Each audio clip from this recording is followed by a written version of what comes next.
the traveler is also unavailable? What am I supposed to do? Well, that's your problem. It was your choice to get into this mess. Oh, but fortunately for you, it appears your savior has just arrived. Ah, traveler. Great, you made it. Well, it's not like you were ever really busy to begin with. Songo? Compared to the traveler, you're the one who has too much free time. No, I'm very busy. I'm busy standing here. I have to stand here all day. Even if it's a commission you're unwilling to take, your excuse is just pathetic. Yes, that's why I've asked you to come over. Allow me to explain. A key member of the Tenryou Commission has recently gone missing. No one has seen them, and their whereabouts are currently unknown. The Tenryou Commission has entrusted us to find this person discreetly because it would be a hassle for them to look for this person openly for a variety of reasons. Their name is... Kujosara. That's right. The general has gone missing. If the general was really missing, the Tenryou Commission would have flipped Inazuma on its head by now.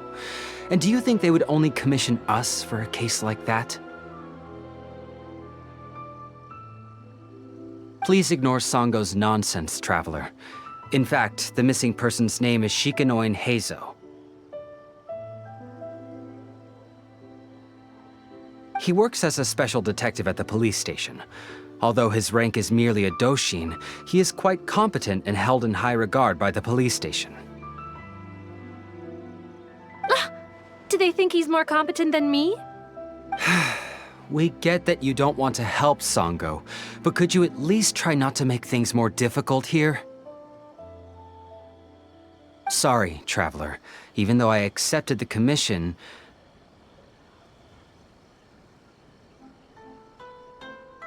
As you can see, Songo's less than thrilled to be involved in this case. Nope, not even close. If you really want to know why, it's because I absolutely refuse to deal with that brat's nonsense. The only news that could make me happier than Shikanoin has gone missing would be Shikanoin has been missing for 100 years.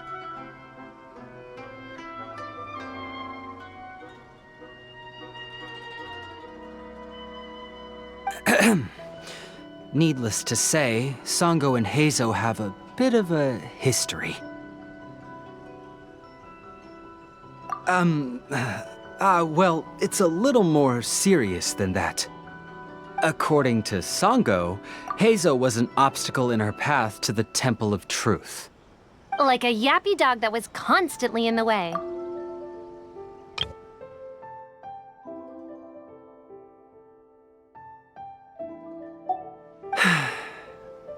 Even though Heizo has a unique personality, he's actually a nice guy. Really, I've learned a lot from him.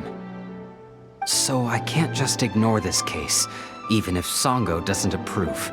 At the very least, I could entrust the commission to someone capable and trustworthy, like you, traveler.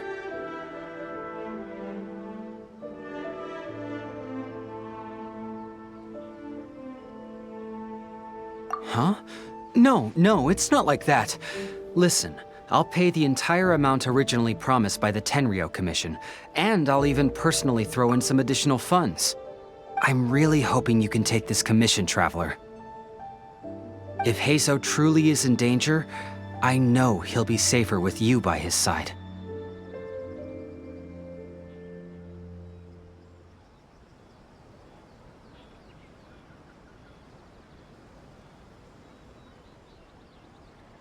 Actually, we get along great, but Songo has always asked me to keep my distance and not to act like I know him in public settings. So, when people ask, I usually just say I've met Shikanoin a few times. If it hadn't been for today's incident, well, let's not get into that. Anyway, could you please help look for him? Well, that's about all I have to tell you. Oh, please take this commission letter from the police station. If you find Heizo, return there and report back to them.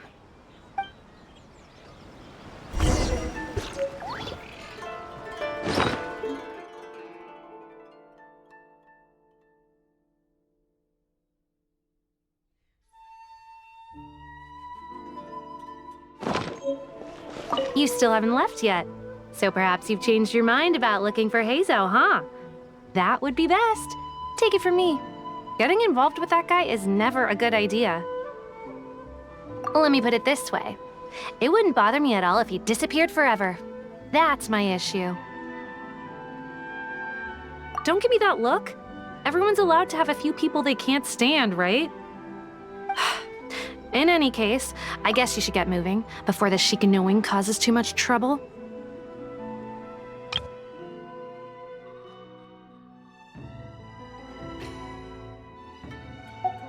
By the way, if you do happen to come across any signs of a most unfortunate demise, be sure to notify me.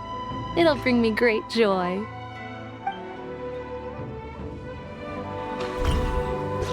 There's no time for delay, traveler. Oh, I sure hope Heizo isn't in any danger. Oh, Heizo is quite the lively fellow.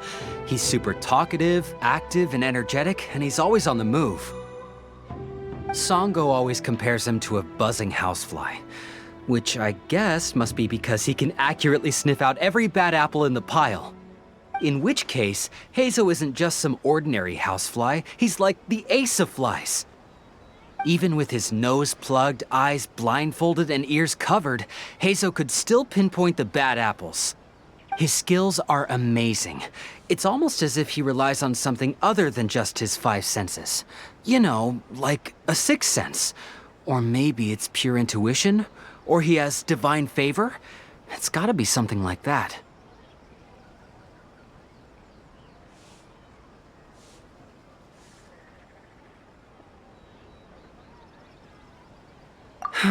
Songo always says I make a fool of myself when I talk. I guess she's right. Illusion shattered!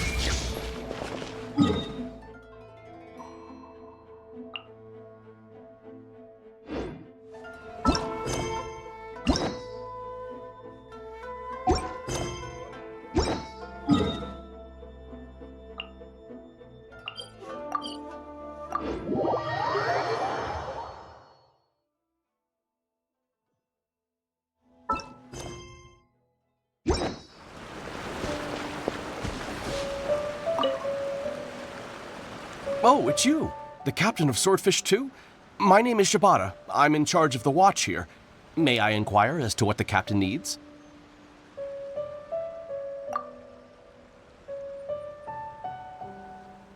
So his name is Shikanoin Heizo, huh? Yes, I'm familiar with the detective. He used to stroll around the area. Her Excellency had assigned me to keep a close eye on him at the time, fearing that he would do something unpleasant, but I eventually realized that he acted more like he was on a trip or something. Come to think of it, I believe he was recently spotted in the area east of the Sanganamiya Shrine. Please feel free to go there and take a look for yourself.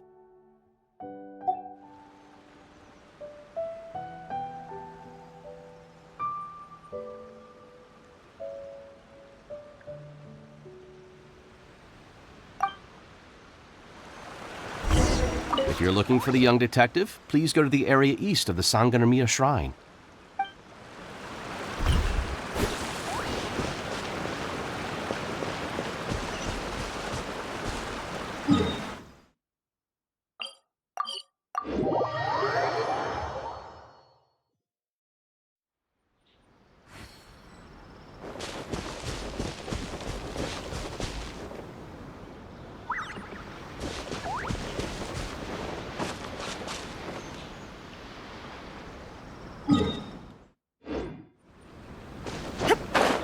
Come on, you guys. I'm nothing but a poor tourist with empty pockets.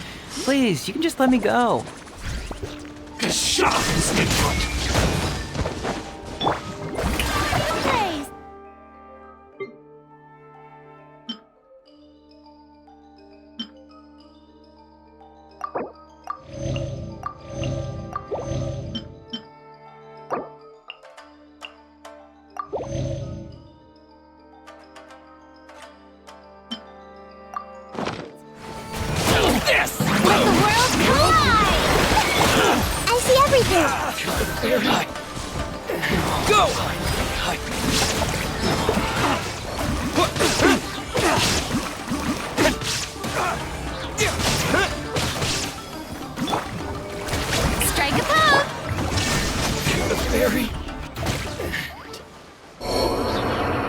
well, look who it is.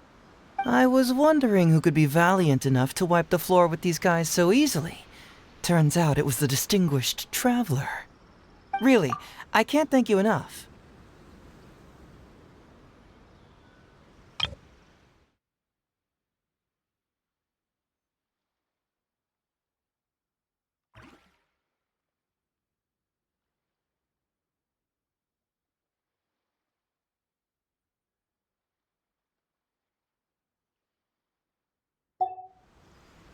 Of course I was aware of you long before you arrived in Inazuma. Though the Sakoku decree managed to keep the country locked up, it wasn't able to stop the incredible stories about you.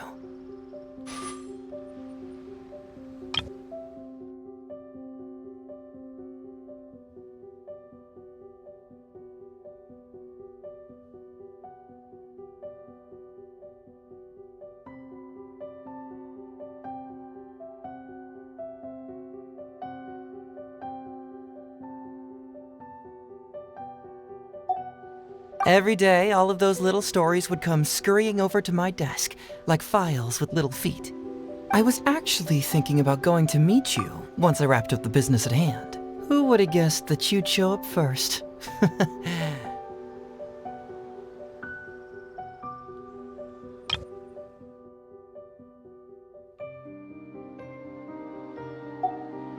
I got so excited I nearly forgot to introduce myself.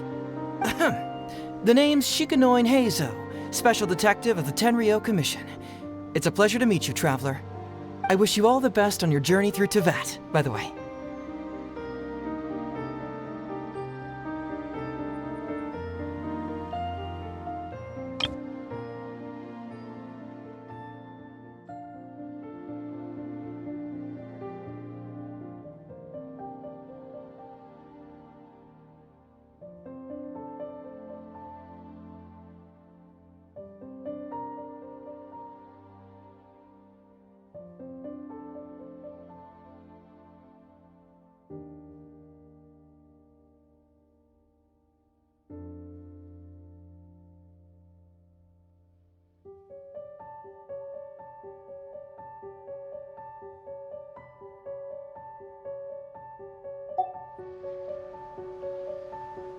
Huh.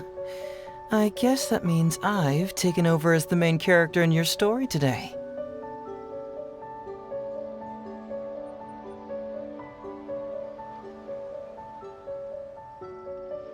I've always heard that you take commissions from all kinds of people, helping everyone out with everything you can imagine.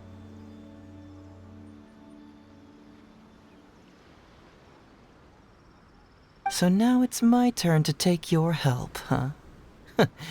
Don't mind if I do. That was already obvious to me. It's no coincidence that you've arrived here. 'Cause that would be the stuff of an epic novel. The two protagonists of the story both travel to Watatsumi Island by chance and cross paths as if by fate. The traveler from afar heroically rescues the weak and defenseless detective from the clutches of the ruthless Nobushi.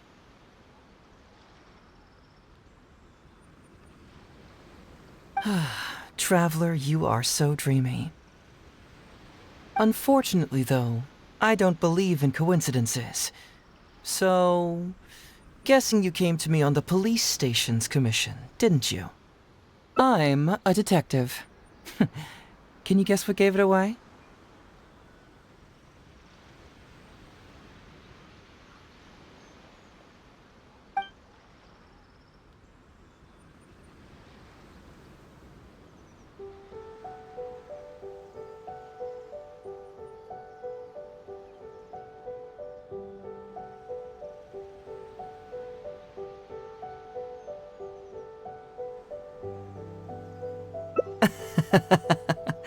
Sounds like you already have some ideas about the work of a detective. Let me ask you this. What's that your little sidekick is holding? If I'm not mistaken, it's a commission letter from the police station.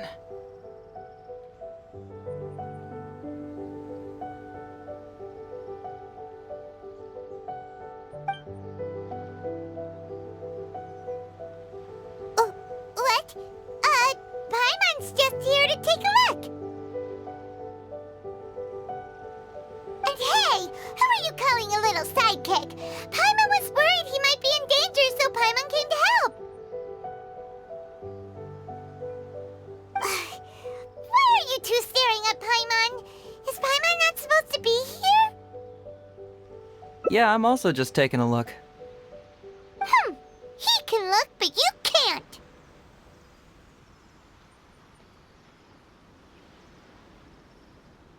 Oh, come on. Don't be like that.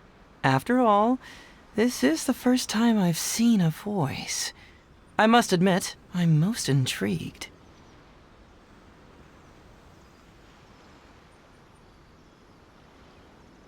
Huh? Voice? What are you talking about? A vision is an external magical focus, right? Well, similarly, a voice is an external voice box.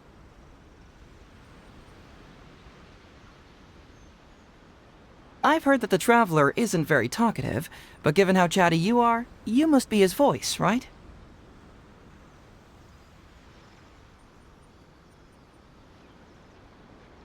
That sounds awful!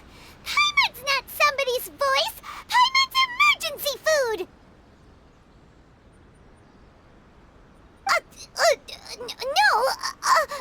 Wait! Paimon's so upset she can't think straight! Paimon is Paimon! How dare you give Paimon such a terrible nickname?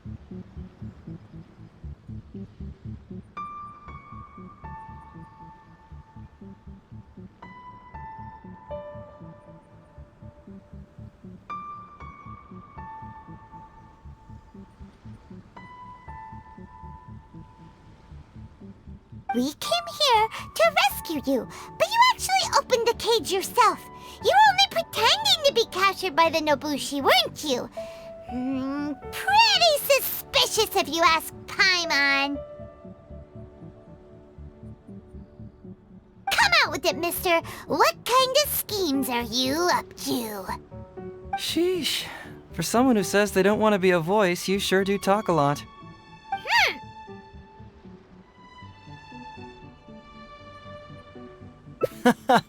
Well, let me think for a moment. Yes, all this started a long time ago, during the war.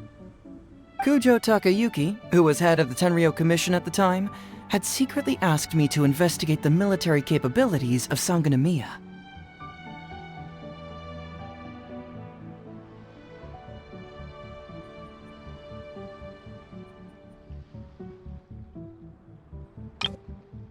Kujo Takayuki, who was head of the Tenryou Commission at the time, had secretly asked me to investigate the military capabilities of Sangonomiya. But I had already grown tired of the guy for a while, so I simply treated the trip as a paid vacation. I had heard that Watatsumi Island is really beautiful. As for the mission, I thought I'd just come up with some random excuses or whatever when I reported back. But guess what? The first night I arrived on Watatsumi Island, I had a dream. The dream contained only one message, an echo resounding from the depths of the earth that kept ringing in my ears, saying,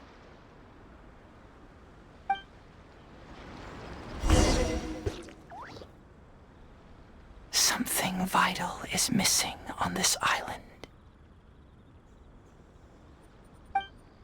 Isn't that bizarre? Something vital has gone missing on this island. Has something evaporated into thin air? What could it be? Paimon bets it must be something delicious.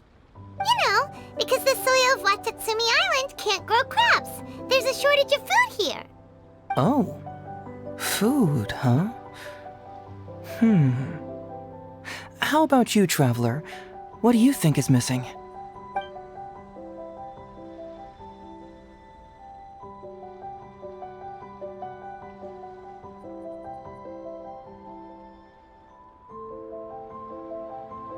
You mean the Great Serpent? Well, that's an interesting answer. But the Electro Archon hasn't abandoned this place. Interestingly, I didn't have the same dream again after I left this place. so I became even more intrigued. Was this really just some random dream? Some people believe that dreams represent the divine's helping hand, which I suppose is understandable. However, if you ask me, dreams have nothing to do with the gods. Instead, they are flashes of intuition. It was my intuition telling me that there was something important about this island that, poof, suddenly vanished. So I decided to accept this little commission from my intuition and investigate to see if I could come up with any compelling findings. Unfortunately, the investigation has had little progress up to this point. Who knows? I felt there was something peculiar about them, so I pretended to get captured to see if there were any leads that would surface. And that's when you showed up. Nah, don't worry about it. These guys were just a bunch of small fries. Besides, your arrival is much more important to me. I have a feeling you can help me find the answer to my dream. So how would you like to partner up on this one? We can work together to solve the mystery.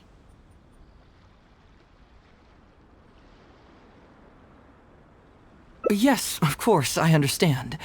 But let me ask one more question.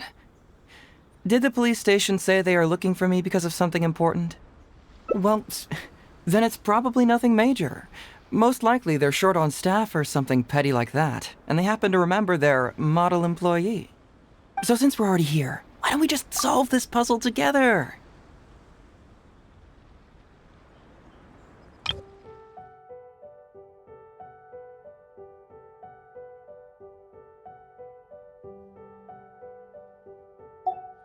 Once everything is settled, I'll gladly accompany you back to the police station, or anywhere else you'd like to go.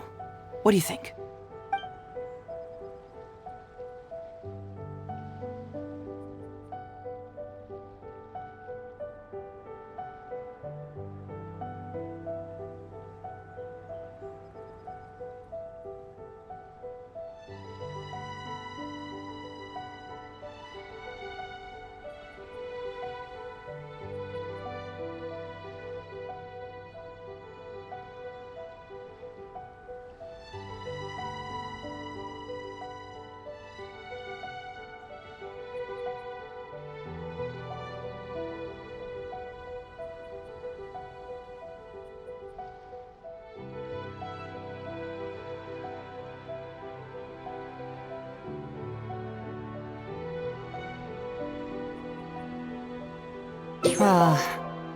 What a sterling example of dedication.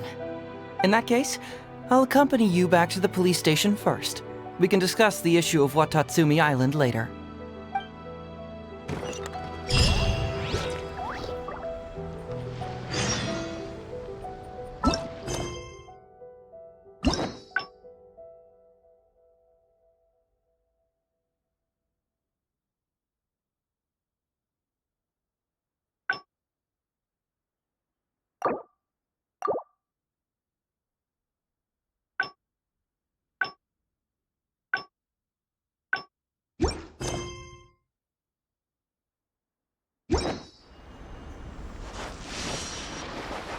Human life is like the dew at dawn, or a bubble rising through water. Transitory.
Oh, look who showed up. Hazo, you're finally back. Listen, if you took any longer to come back, everyone at the police station would be toast. You say that every time I come back, Uesugi. However, something does feel a little unusual about the police station this time.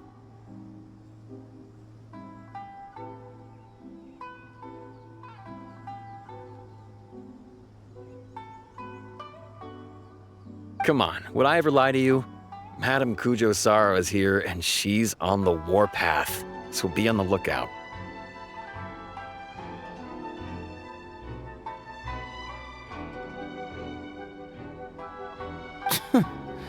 What's that lady doing here? Doshin Shikanoin, I see you finally returned.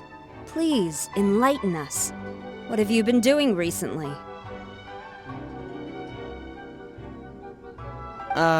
Okay. I was just out investigating a case. Don't give me that. I checked the records here. You didn't take any cases.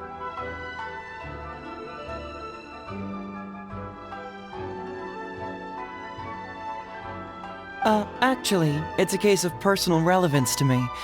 These two can attest to that. Traveler? Paimon, what are you two doing here?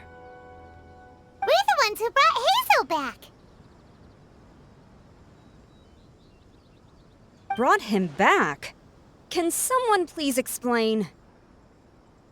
Well, Madame Kujo-Sara, because we couldn't locate Doshin Shikanoin, we commissioned Detective Ryuji from the detective agency.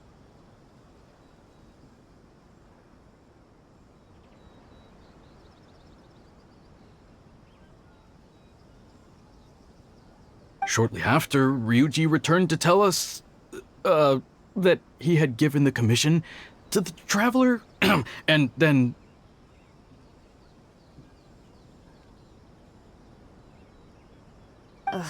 It used to be that the Tenryo Commission assisted others with disappearances, but it seems these days others are now assisting us. You've done it this time, Shikanoin. I think I've really seen it all.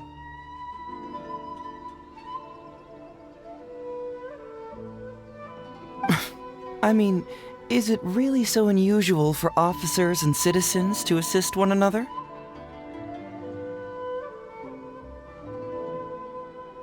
Yeah, it was kind of weird, but it was definitely an investigation. He even pretended to be captured by Nobushi and treasure hoarders.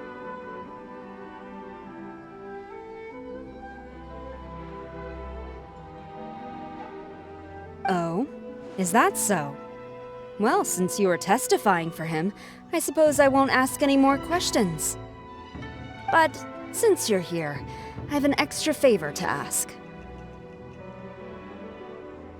I'd like you to be Shikanoin's temporary supervisor. It'll be your duty to ensure that he handles his case properly, and that he doesn't disappear and neglect his work again. I'll be sure that the police station prepares the appropriate compensation. Oh, yes, Traveler. I'm sure we'd all really appreciate it.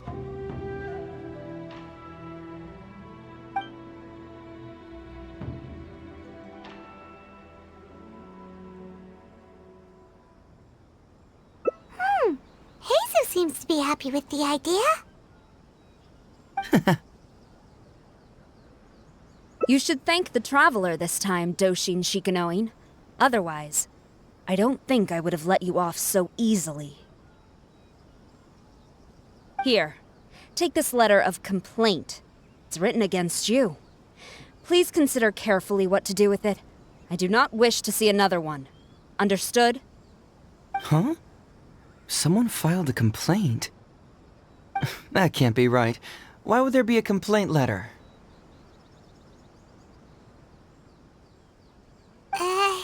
You must not be doing your job properly, and now you're attracting complaints.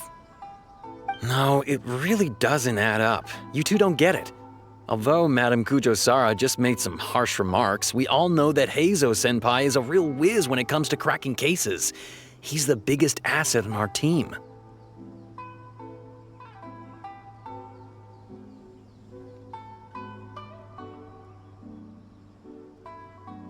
Several leaders have risen through the ranks as a result of his achievements. He's definitely no slacker. Then he must have gotten himself into some kind of trouble. Well, let me see what's the deal here. Oh, and since you agreed to be my temporary supervisor, you'll find the desk where new case files are kept right over there. Would you mind helping me check what cases I need to deal with?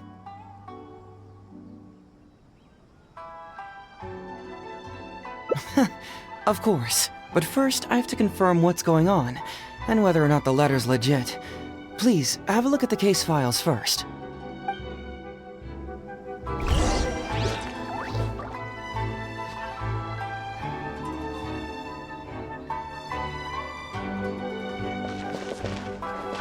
This is quite unusual. Who could possibly lodge a complaint against Heizo? It's not easy being a Doshin.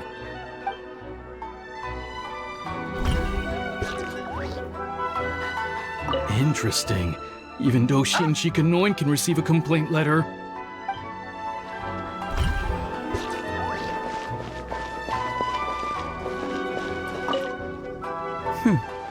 Let's see who's complaining about me here.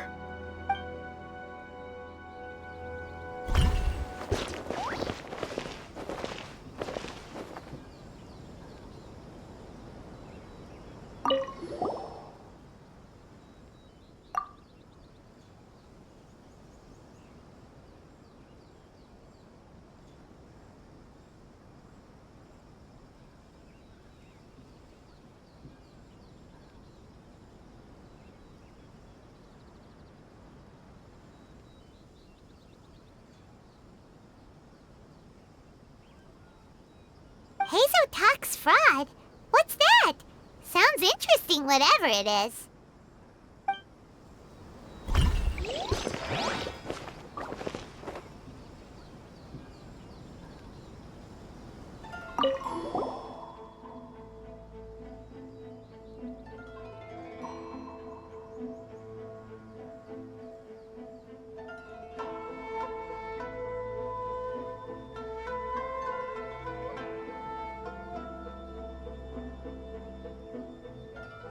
Who would give a dog such a strange name?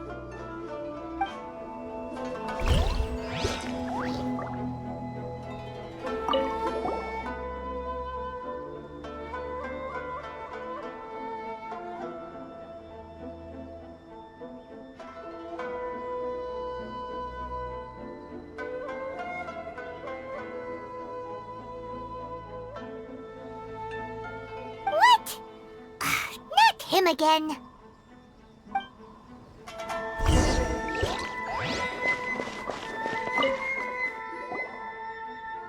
So, have you gone through the case files? Is there anything that caught your eye?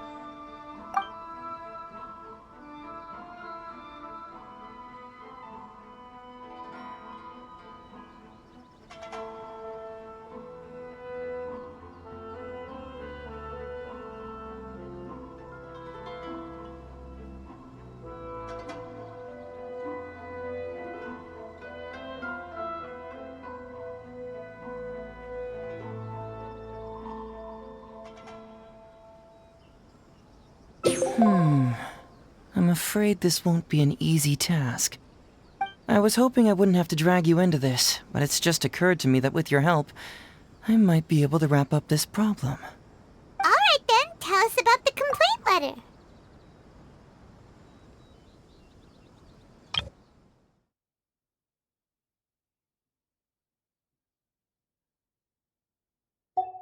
It's from Sango, the president of Bantan Sango Detective Agency. I assume you've met her before?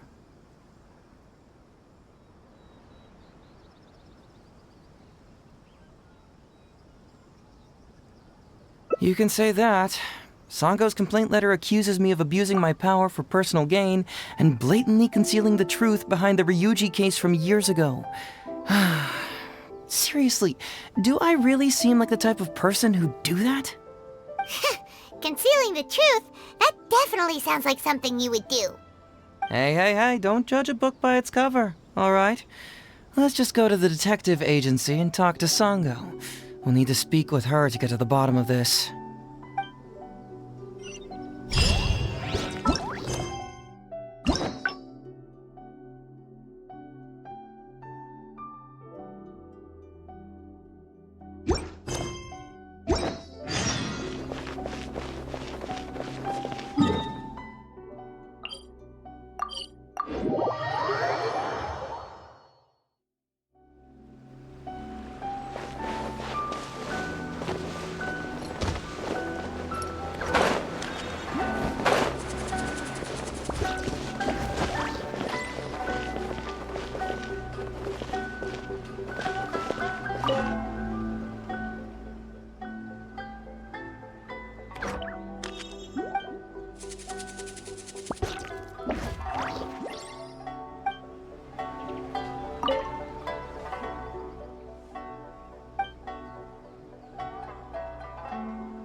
Welcome back, Mr. Heizo. I'm glad you're all right.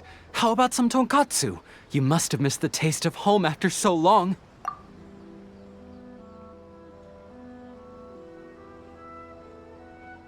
Maybe next time, Ryuji. Seems like somebody's been expecting me. And I'm afraid they're only gonna be disappointed once again. Well, well, look who it is. The great Detective Heizo. What nonsense were you talking about just now? I've been worried about you, you know. So much so that I took the trouble to write that heartfelt letter to the Tenryou Commission. Well, was it sufficiently flattering for you? Uh-oh, they're at it again. Let's not waste the traveler's time, Sango. Just tell me, what do you want?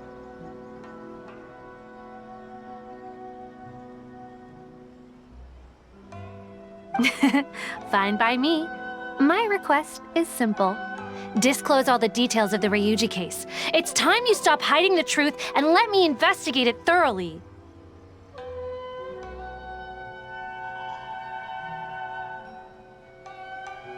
First of all, that case has already been solved. Second, I've disclosed everything the police station has on the case. And third...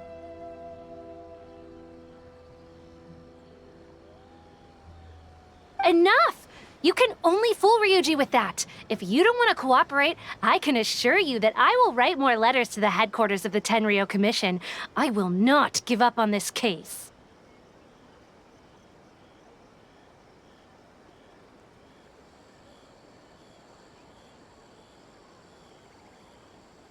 Wait! Hold on! Can someone please explain what's going on here? Paimon doesn't have a clue what you two are talking about. All right, let me explain. Several years ago, a terrible murder took place in the police station. I was still working at the Tenryou Commission then, and the victim was actually my dear boss. Due to various factors, I was deemed to be the top suspect, which is why it's called the Ryuji case. Also, Heizo wasn't a part of the police station back then. He was a detective at the agency, which at the time was called the Bonton Sango and Heizo Detective Agency.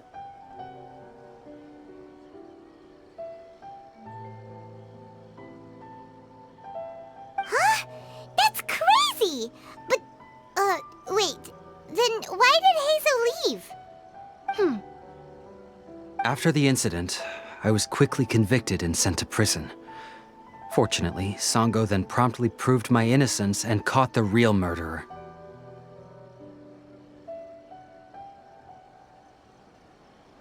But that murderer was actually just a dummy to throw us off, am I right, Detective Shikanoin? Sango thought that everything went smoothly, so much so that she suspected the real murderer was someone else. Of course, Detective Heizo was also helping with the investigation, but after a long time, he still came up empty-handed.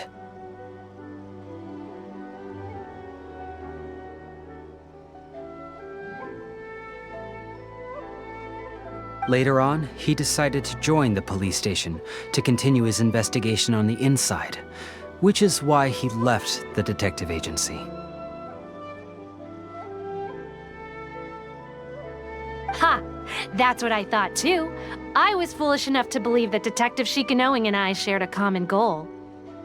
But I was wrong about him. He has no sense of loyalty at all. He just wanted to become an official as a means of gaining fame and fortune. Come on, stop exaggerating. Let me set the record straight here. First, I joined the police station long after that murder case happened, and it had nothing to do with any inside investigation. That's just somebody's wishful thinking. Second, purely out of curiosity, I did investigate the case later from within the police station. My conclusion was that the suspect Sango had caught was in fact the real murderer.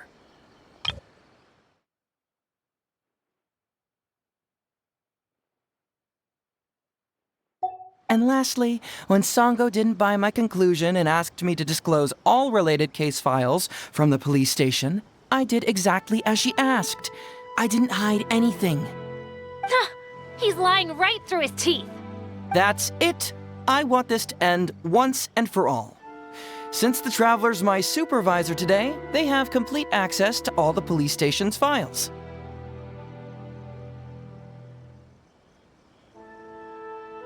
If he's willing to help re-examine the case and arrives at the same conclusion that I did, then you won't have to doubt me anymore.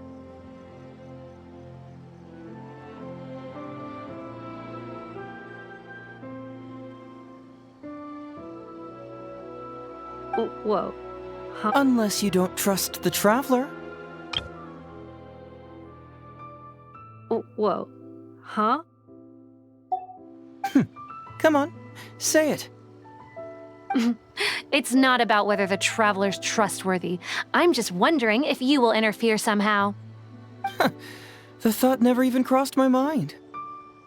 You have to swear that you will not mislead the Traveler by any means, and let him investigate the truth on his own. No problem. Cross my heart, hope to die. Well, Traveler, are you willing to help me with this? Will you agree to re-examine the Ryuji case and find the truth? You can bill me later for however much you'd like as compensation. Sango, really? However much they want? Money is valuable, no doubt. But pursuing the truth is the reason I started this agency. The Ryuji case is the only case I failed to solve. I am willing to give you anything.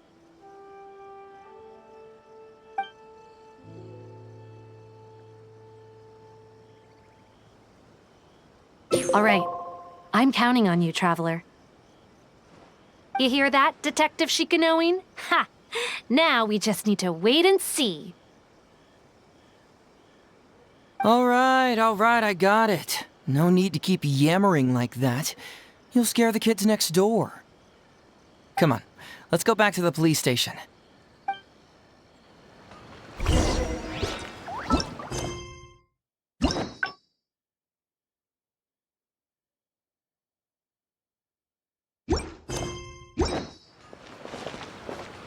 Traveler, I believe you can find out the truth.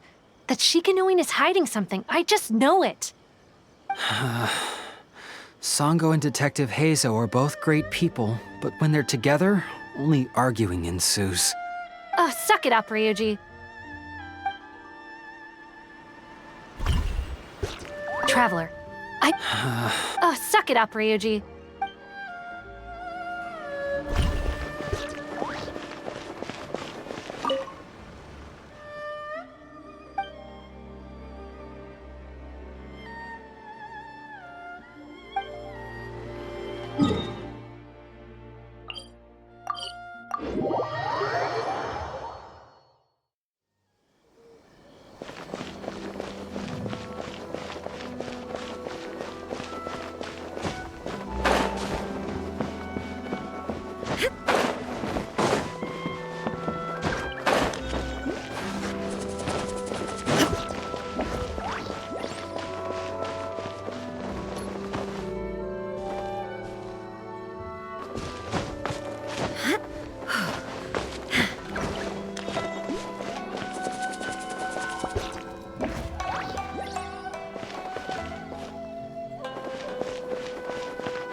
Alright, hang out here for a sec. I need to go to the archives to get the case files. For now, why don't you go and chat with Yoriki Owada over there? He worked on this case too back in the day.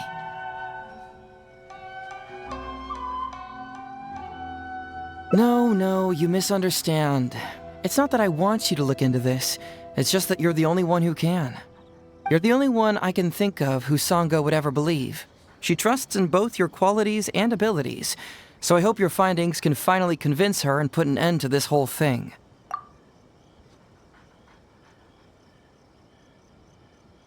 Sure, she's just writing complaint letters for now, but who knows what she'll do in the future.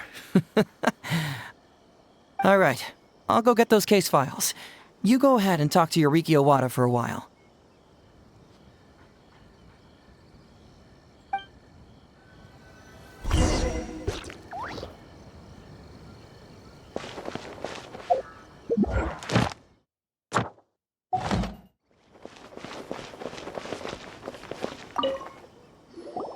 Oh, hello there. The Ryuji case. Oh, so you want to reinvestigate that one? That was several years ago now, but I still remember it clearly. It's pretty hard to forget something like that. Especially when the victim was the head of this police station. His name was Takatsukasa Isamu, the younger brother of Takatsukasa Susumu, head of the Takatsukasa clan.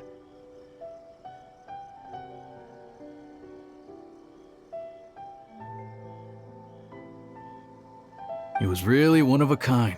Decisive, brave, and smart.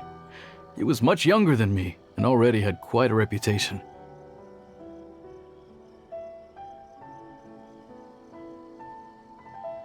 I'm sure he would have gone far in the Tenryou Commission, if only he was still alive. What a shame. Who would have guessed someone was plotting against him? People will believe anything they hear. Everyone in the police station knew that Ryuji saw Takatsukasa Isamu like a father.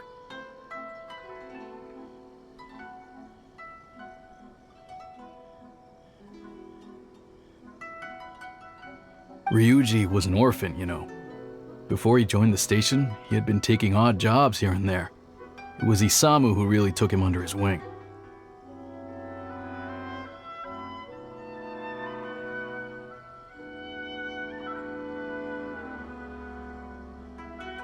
Ryuji was simple and not particularly bright, but he was very loyal to those who treated him well.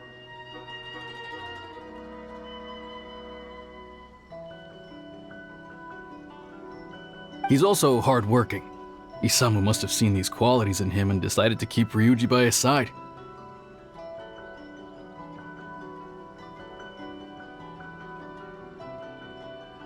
Ryuji worked with him for years after that, and was even promoted to be his personal assistant. Do you really think Ryuji would do anything to harm him?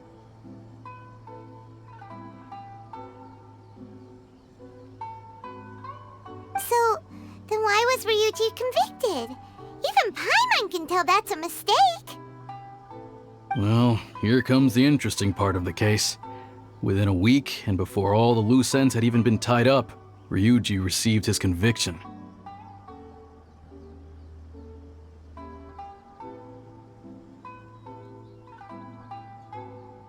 Moreover, it was signed by Madame Kujo Sara. What? Why would Sara do something like that? I'm getting older now, and my eyesight is poor. I can't see too clearly anymore. Hey, come on, Yoriki Owada, there's nothing to see. It's obvious that the Kujo clan did it. You can't just go around saying things like that, Wisuki. Those were just hearsay. There was no evidence. That's not true. Traveler, you may be unaware that the Takatsukasa clan has always been assisting the Kujo clan in the Tenryou Commission. But who doesn't want to be the boss, right?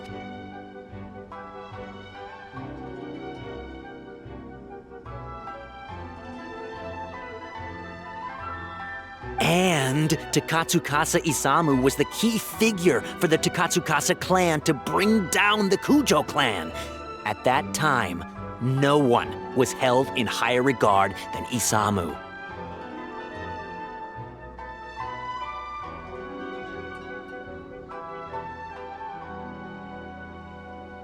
So, naturally, the Kujo clan saw him as a potential threat. Kujo Takayuki must have been planning it all along, that rascal. Takayuki is able to control the Takatsukasa clan as long as he's in power. But by the time he retires, Isamu would have been at the apex of his political power, while Masahito and Kamaji of the Kujo clan would still have been too young.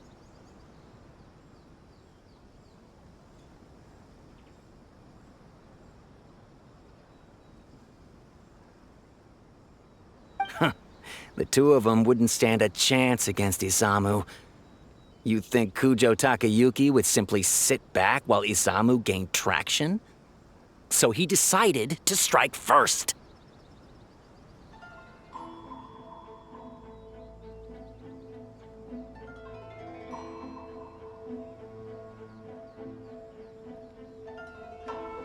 You youngsters and your conspiracy theories.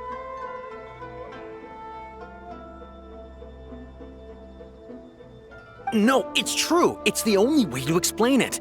Otherwise, why would an impartial person like Madame Kujo-Sara sign Ryuji's conviction so quickly?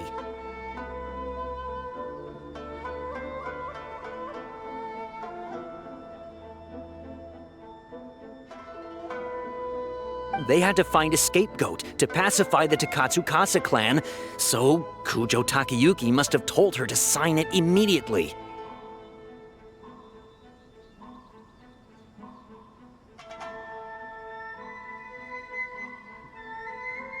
I'm not accusing Madame Kujo-Sara of anything, mind you. I respect her very much. But maybe she had no other choice. What do you know? I'm sure Madame Kujo-Sara must have had her own reasons.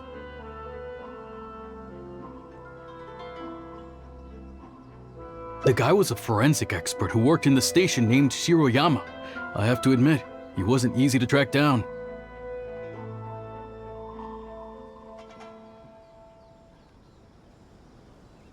That Sango really is something, though.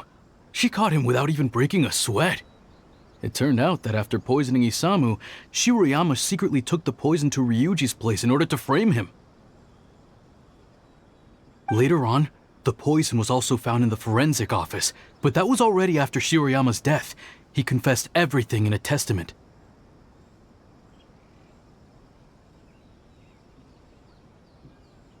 That's right. He hung himself in the forensic office not long after Sango was on his trail. Probably because he knew it was only a matter of time before he would be caught.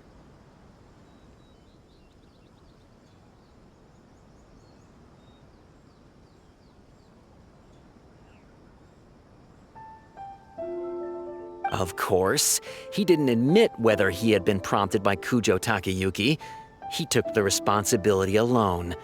I bet Kujo Takayuki promised him a sizable compensation. After all, Shiroyama had a family to feed. There you go again, pulling conclusions out of thin air. There wasn't any evidence of that at all. Listen, I can almost guarantee that it was the Takatsukasa clan who invited Sango to investigate.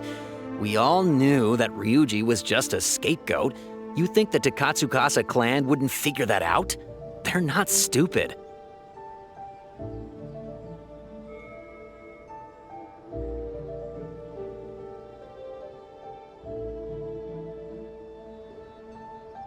So, they were suspicious of the Kujo clan and invited Sango to take the case. However, the Kujo clan were still a step ahead and were able to remove themselves from the situation before the whole thing blew up. They drove Shiroyama to take all the blame as well as his own life. A perfectly clean cut for the Kujo clan. With Shiroyama dead, there was no one left to testify. Even the Electro Archon herself wouldn't be able to do anything. You make up stuff faster than a politician. It's a wonder nobody's asked you to be an advisor yet.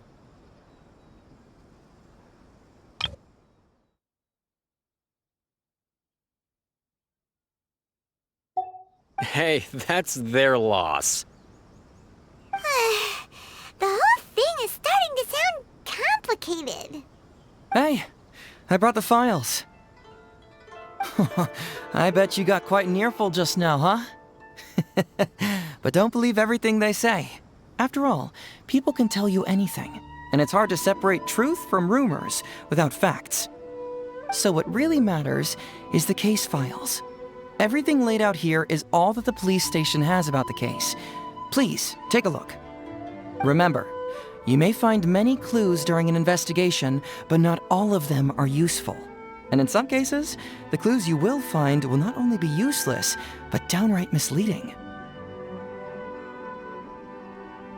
Also, if a clue cannot corroborate anything on its own, you can always compare it with other clues, and maybe then you'll find what you're looking for.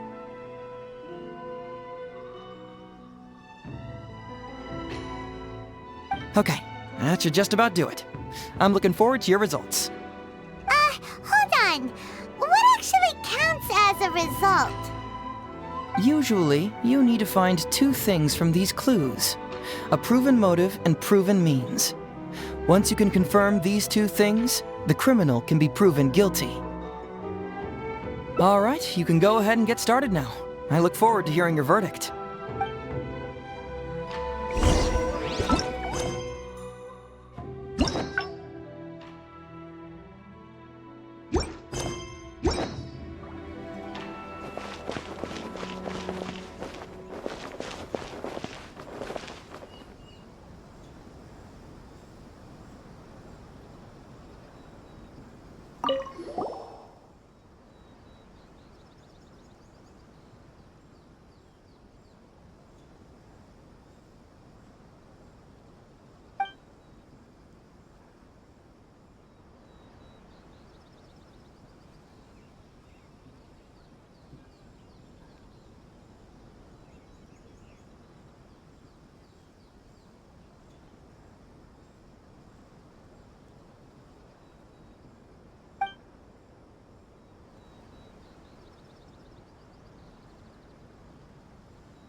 A synthetic toxin? What's that?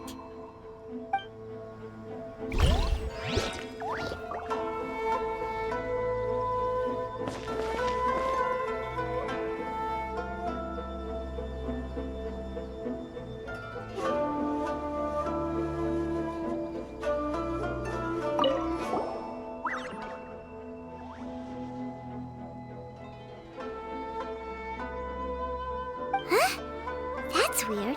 There's nothing here. This must be some of the false information that Hazel told us to look out for.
Wow, Ryuji's conviction really was signed by Kujo-Sara.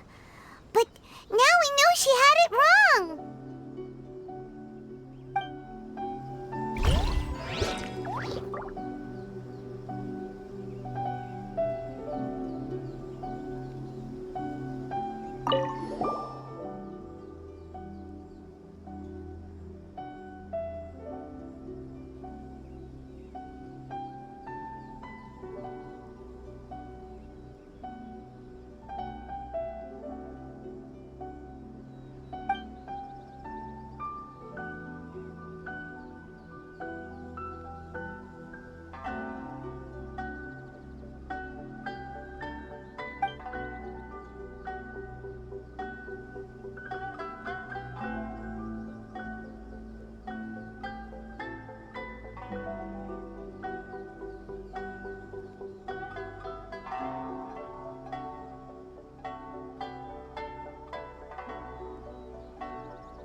Shiroyama's conviction was also signed by Kujo-Sara, just like Ryuji's.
Come to think of it, Shiroyama was a forensic doctor.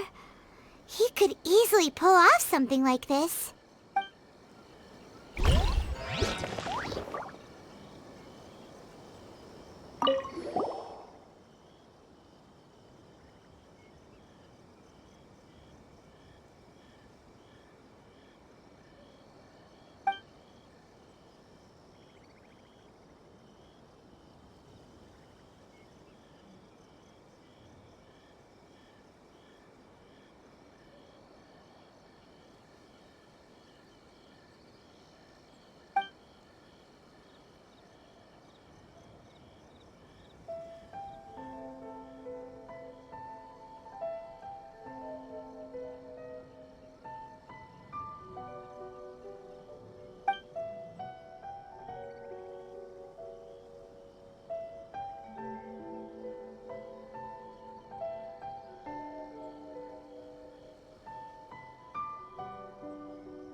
Hey, this is the key to proving that Shiroyama was the murderer, right? That is, if he was telling the truth, of course.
Isamu seems like a thoughtful person, but something about the tone sounds weird.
Yikes! He ate all kinds of stuff.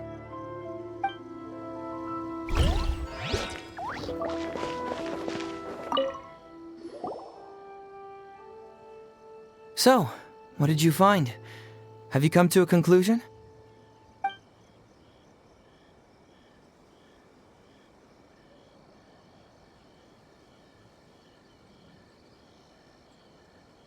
Sure. Let me know once you've made some progress.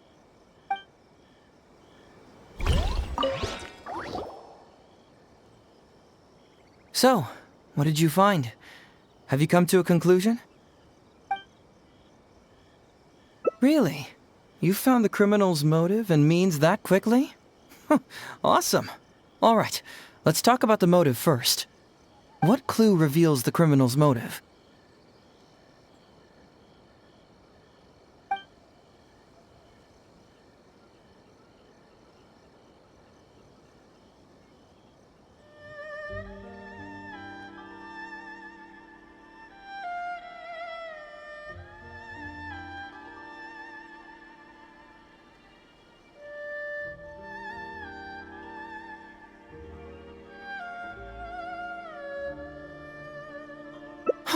Excellent work. According to the victim's message, the two had deep conflicts. Although we cannot confirm whether the poison had been requested by the victim or not, it is true that Isamu used Shiroyama's family to blackmail him. Such circumstances could be enough motive for Shiroyama to commit the crime. But wasn't Takatsukasa Isamu good to Shiroyama? He even went to Shiroyama's house to bring health supplements. But maybe he didn't really bring health supplements. Maybe it was something bad. Is that what you think, Paimon? Well, we later found out that what Takatsukasa Isamu sent to Shiroyama's house was indeed health supplements. But if you consider the circumstances, what he sent wasn't important. What was important is that sending the supplements was actually a dangerous signal. Isamu was essentially implying, I can put anything in your wife's supplements at any time. If you really care about her safety, then get me what I want. So scary! Your assumption sounds like a real threat! You're not really that dark inside, are you? You don't really catch criminals by standing in the light, do you? Basically, these two clues work to verify each other, and the murderer's motive is confirmed. Now, all that's left is the means of the crime.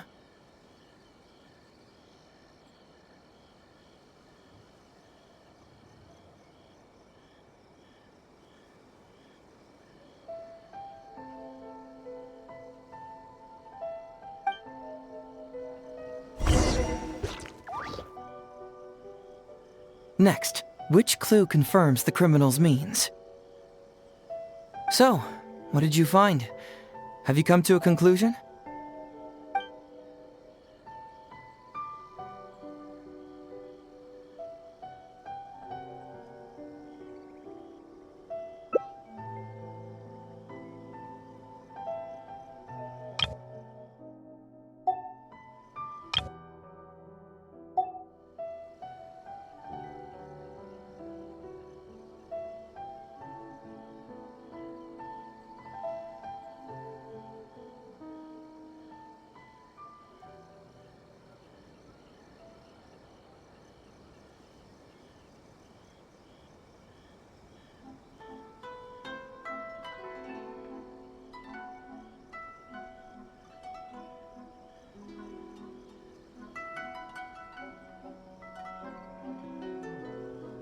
Bingo! The autopsy report confirms that the cause of death was a special toxin. The testament indicates that Shiroyama used his position as a forensic expert to mix the toxin into the cold medicine taken by the deceased. But is that really the truth? Is it not possible that the toxin was mixed into the fish liver paste? Well, according to the toxicology report, this white powder only dissolves in water. Neither rice nor the fish liver paste could be used as a carrier of the toxin. The cold medicine was the only option.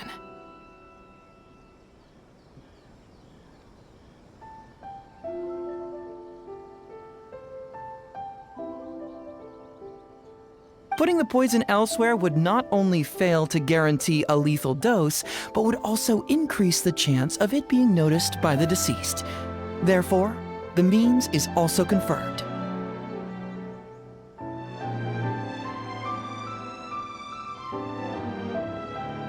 Add that to the motive for the crime and... Whoa! So the murderer really was Shiroyama! Yep, pretty clear cut, wouldn't you say? Look, I really don't know what Sango is so suspicious about.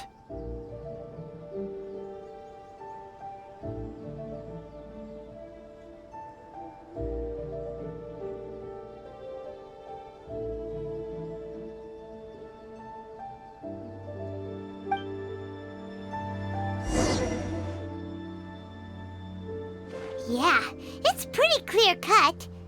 Huh. You could say it's almost too clear cut. Oh? Well, let's hear them. Maybe I have answers. What's bugging you?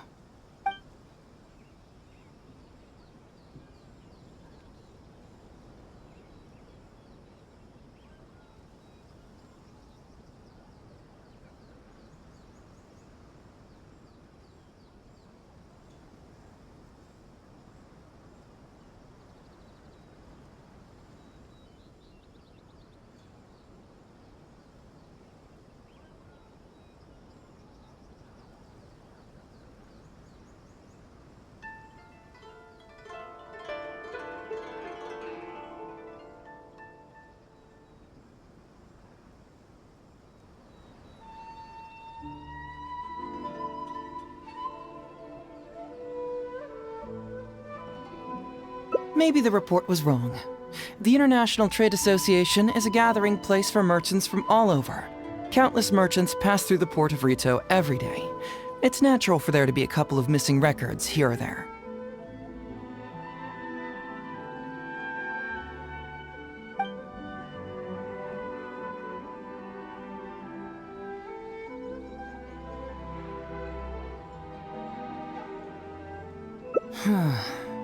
This also puzzles me.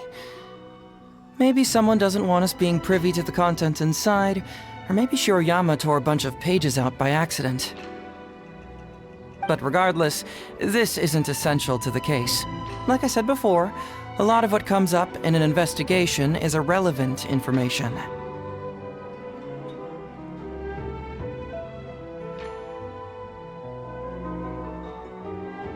The crucial elements are Shiroyama's motive and means, which we have established.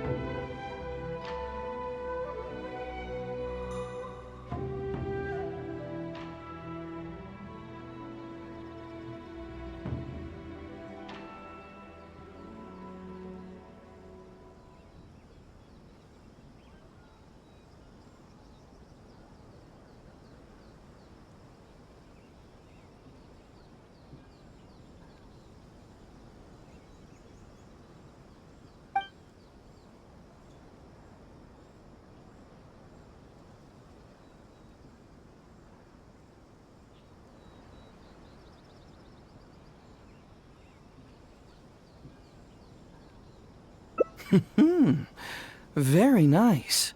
Top marks for attention to detail. It doesn't have any real bearing on the case, but let me explain how that works for you. So, why would Madame Kujo-Sara sign one conviction sentencing Ryuji to temporary incarceration awaiting trial, and another conviction sentencing Shiroyama to death.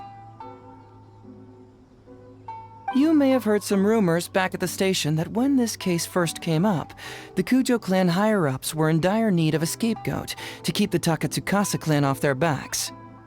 And poor Ryuji became the successful candidate.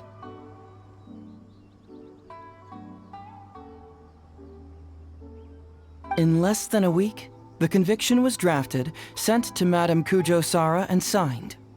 Allegedly, she knew what it was about as soon as she saw it, and signed it with no questions asked. But anyone who buys this story clearly doesn't know that much about Madame Kujo Sara. She's the most principled person in the entire Tenryou Commission, for goodness sake.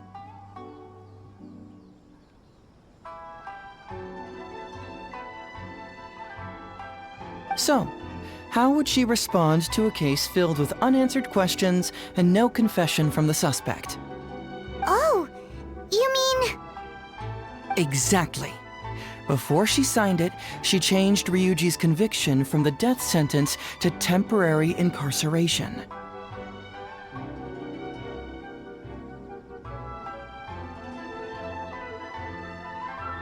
Ryuji escaped a disastrous fate without ever realizing it.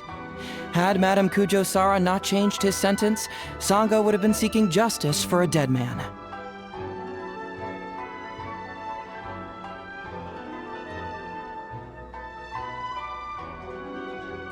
Why was Sara so lenient with Ryuji? That's the wrong question. This wasn't about Ryuji, but Madame Kujo Sara's principles. The conviction could have been for a Ryuji, a Guji, heck, even a Tanuki, and she would have made the same decision. Given the enormous pressure she was under at the time, I'd say she did the most she could. Don't you think? Pressure? Really? Was someone higher up putting pressure on Sara? The pressure came from all sides. The deceased was the leader of the police station and the rising star of the Takatsukasa clan. All eyes were on this case. How this became reduced to the unimaginative rumor that Madame Kujo Sara convicted Ryuji under pressure from her superiors, I have no idea.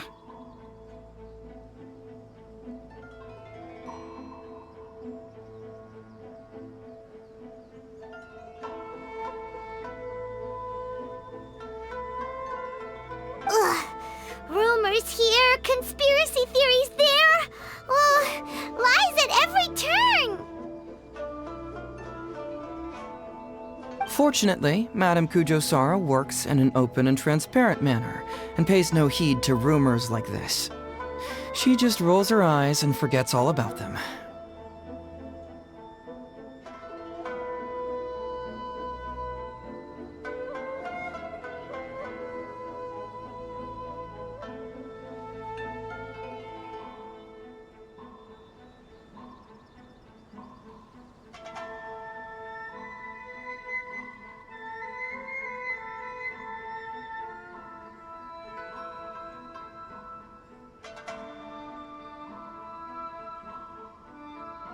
Just because she has never publicly clarified the truth doesn't mean she was hiding anything. So when I asked her about it, saying it was relevant to a case I was working on, she just told me how it was.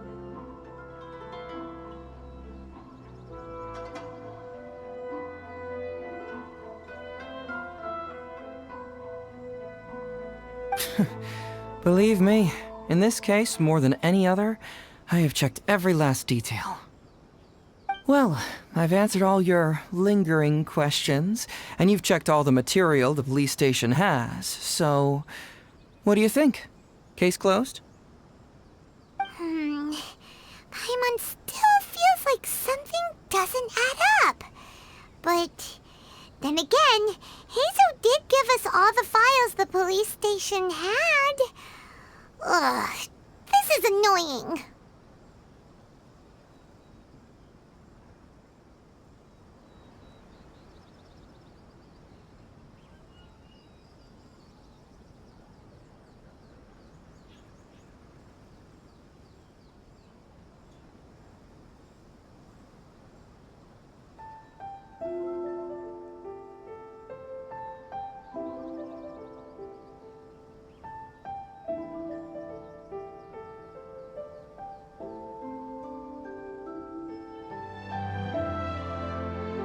I don't follow.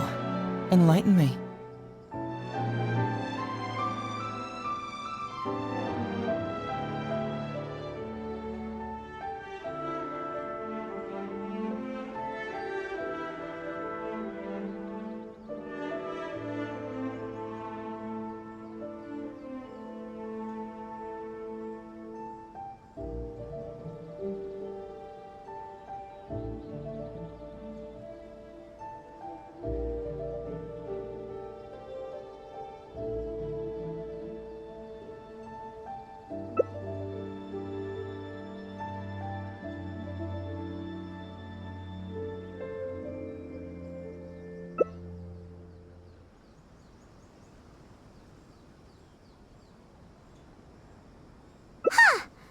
Right!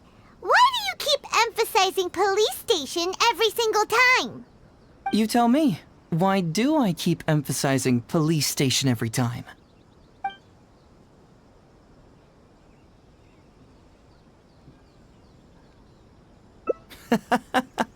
So we're finally here, huh? I was starting to think our investigation was about to end a little early. That would have been a real shame. Man alive, you finally saw through my little game.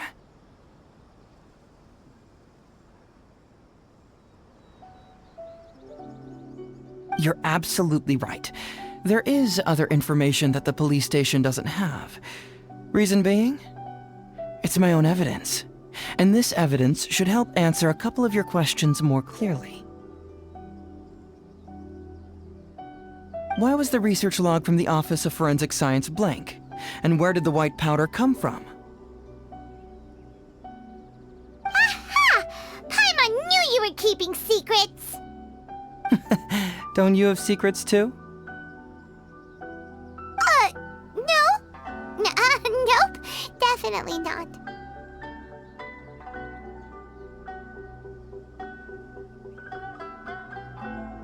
Let's talk somewhere else. This isn't the best place for this discussion.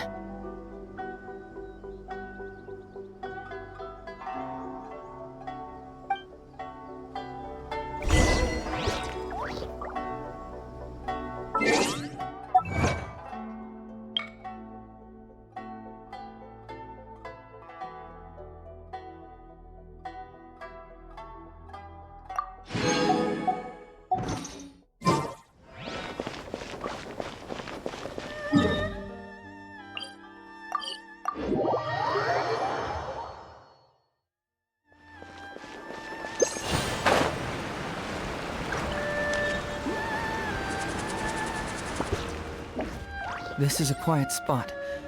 Let's talk here. All right. Here's the secret I've been keeping all along. The torn out pages from the research log of the Office of Forensic Science. Great! But Paimon can't believe you kept this a secret all this time! It's not like you think. I wasn't the one who tore out the pages. Look, just read it over first.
Finished?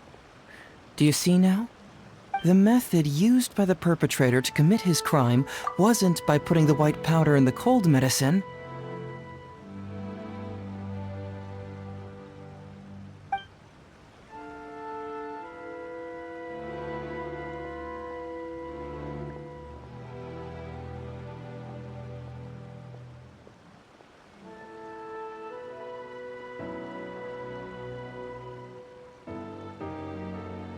That's correct. The white powder was Shiroyama's invention.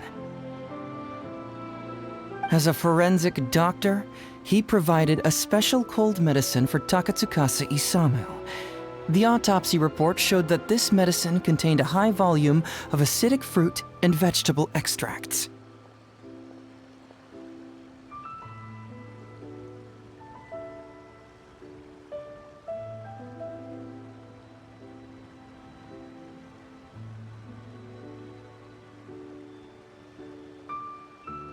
Then, he tricked Ryuji into sending fish liver paste to Takatsukasa Isamu. When the two substances were taken together, a toxic dose of the substance formed in his body.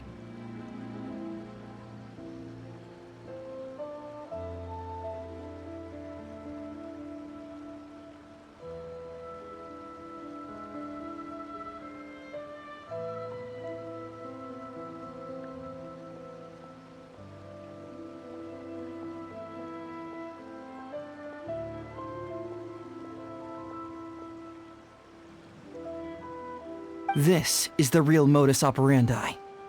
Oh, that's awful! One was medicine, and the other was an expensive nutritional supplement. Both completely harmless. True, both are harmless on their own, but when combined, poof, that's it.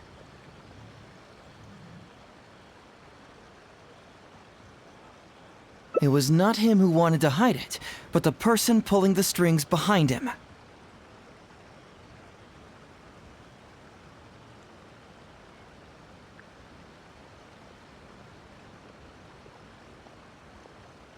Huh. You mean there was someone else pulling the strings? Aren't you curious where I found these pages from the research log? It was in Kujo Takayuki's secret warehouse.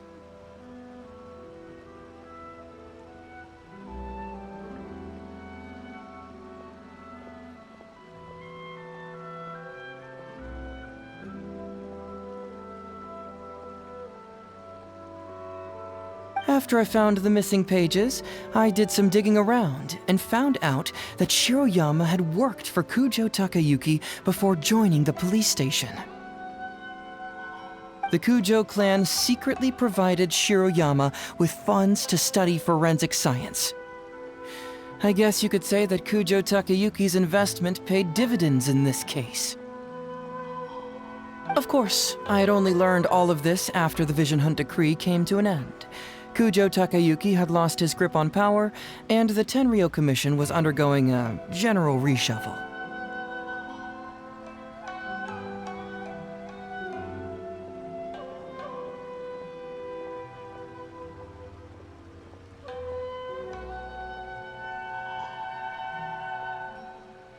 To avoid coming under suspicion, Madame Kujo Sara put me in charge of building a case against Kujo Takayuki.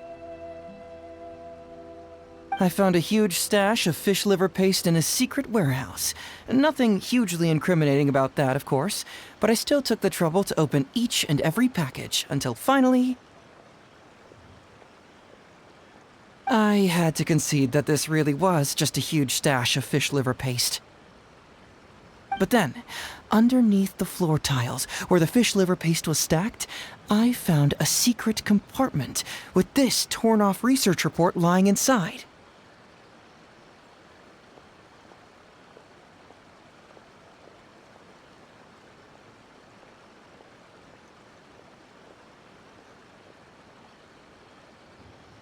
So it was him who wanted to frame Ryuji all along. What a nasty piece of work.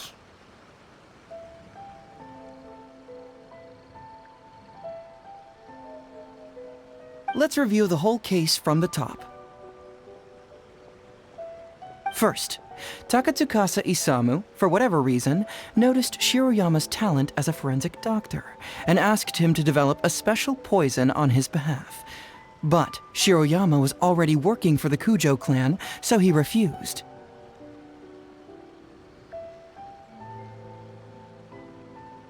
Takatsukasa Isamu wasn't about to take no for an answer, and that's where things took a dark turn. He twisted Shiroyama's arm by making a veiled threat to harm his family. All Shiroyama could do was to secretly report everything to Kujo Takayuki.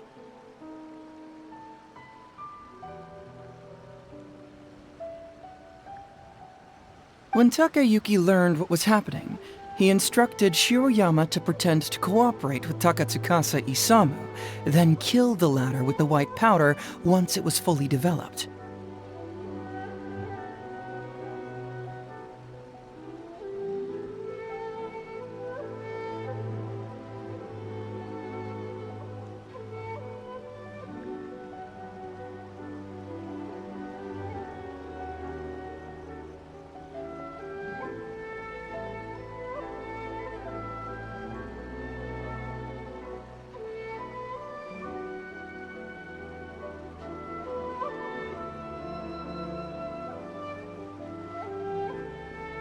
Meanwhile, Ryuji's only role in this case was to deliver the fish liver paste to Takatsukasa Isamu on Shiroyama's orders, completely unaware of the fact that he was being used as a pawn and that this was a key ingredient needed to create the poison.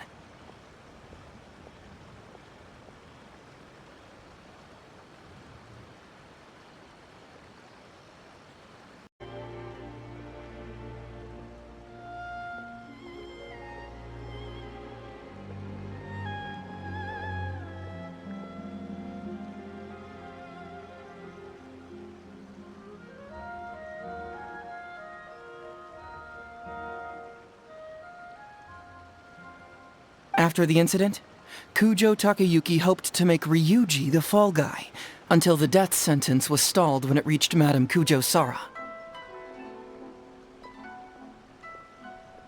In the meantime, Sango had begun her own investigation. Kujo Takayuki grew nervous that the truth would get out, so he threw Shiroyama to the wolves, hounding him to death and erasing all traces of contact between the two.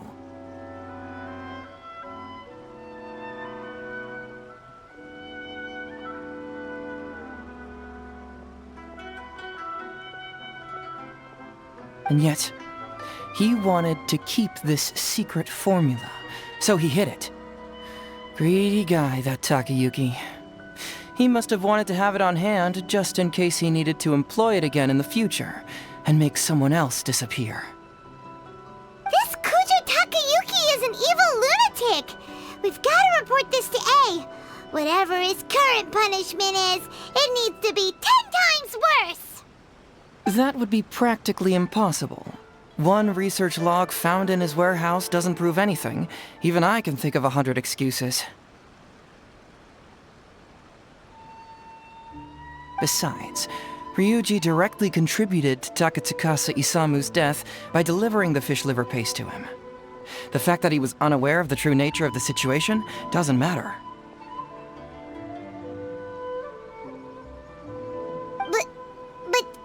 He's still innocent, right? Isn't it just a coincidence? Paimon really doesn't get how the law works. Legally speaking, the judge would most likely rule that it was accidental. But in practice, Ryuji may still have to end up shouldering some responsibility. So basically, you've been hiding the truth all this time to protect Ryuji. Mental trauma doesn't heal as easily as physical wounds. My biggest worry is that Ryuji would struggle to cope if he knew the truth. He's like an innocent child.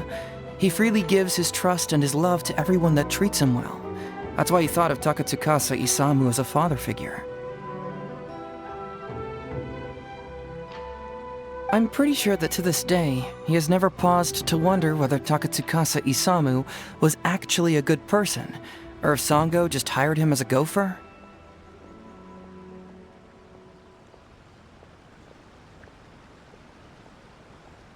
or why I left the detective agency.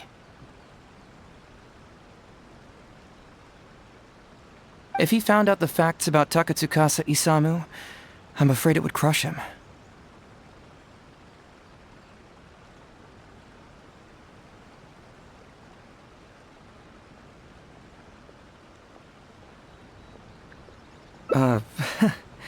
Well, as you can see, I'm a little less confident than people might think. To prevent Ryuji from getting hurt, I covered up the truth. But by doing so, have I held him back?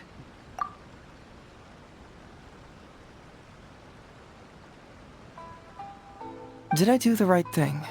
I couldn't turn to anyone for help, and everyone around me thinks I'm so smart that I should just be able to handle every case on my own. Even if I tried to discuss it with them, they'd just say, "Don't be ridiculous, Mr. Heizo, no problem's too difficult for you." But you're different. Unlike them, you don't have that kind of prejudice towards me. You've traveled far and wide and have had all kinds of experiences. It must have taught you a lot. Most importantly, my intuition tells me that you're someone special, that I can trust you and that you can help me. Right? So, I'd like you to be the one to decide whether we should expose the truth or not. Oh, you don't need to tell me what you decide, and you certainly don't need to decide right now. Let's just say I'm leaving this teensy tiny matter up to you. All right, let's head back to the detective agency. You can mull it over on the way. Once you've made up your mind, just tell Ryuji and Sango your verdict.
Illusion shattered!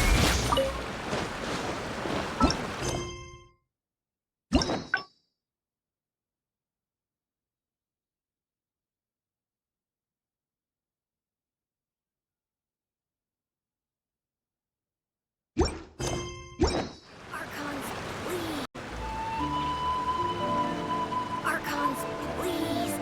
These are all the snacks I have. Please let me grow up faster.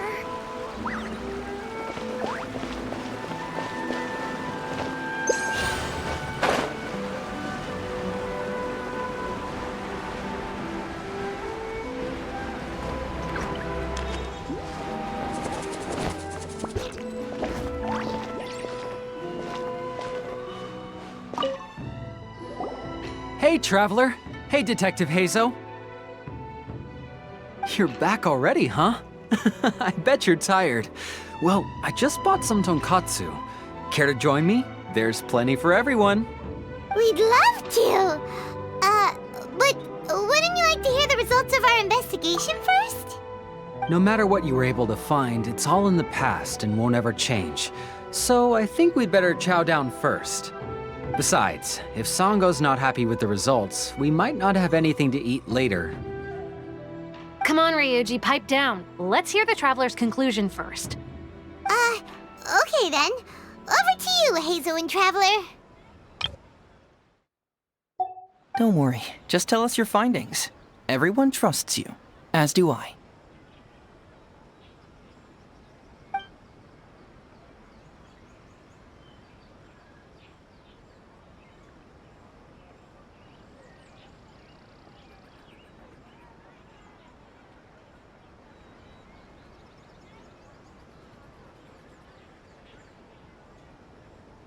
Well, what do you know? I suspected that was the case. Please rest in peace, Master Takatsukasa. No! Impossible! Traveler, are you sure you checked every last file? Carefully?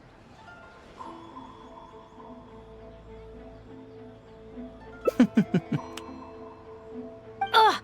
No, you little... Shikanoing Heizo! You didn't pull any shenanigans on the Traveler, did you? Songo, no accusations without evidence, remember? The truth is out and the case is closed, Songo. Please don't send any more of your harassment letters to the Tenryo Commission. Well, I really owe it to you, Traveler. I'll be sure to properly thank you later. Until then, see ya. Hey! You're not going anywhere!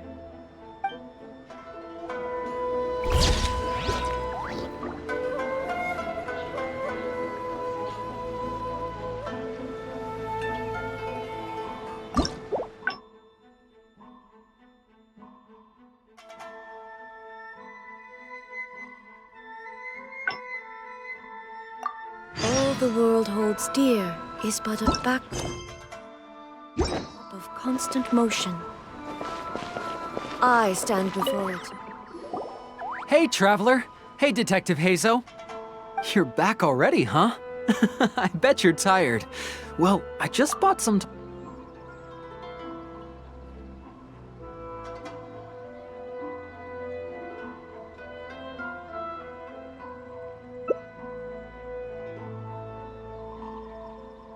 But how? How could this be? Huh. So, that's what really happened? Ryuji, I know it's hard to accept, but... Wait a minute. Sorry, I have quite the stomach ache. Songo, can I take the day off? Sure, of course. Take the week if you need it.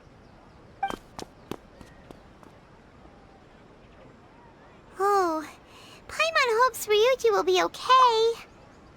I didn't expect things to turn out like this. Just give him some time to himself. I think he'll eventually come to accept it. I'm still a little worried, though. What if he doesn't come to work tomorrow? Then we'll go to him. Don't you worry about that, Songo. You need some time to process all of this, too.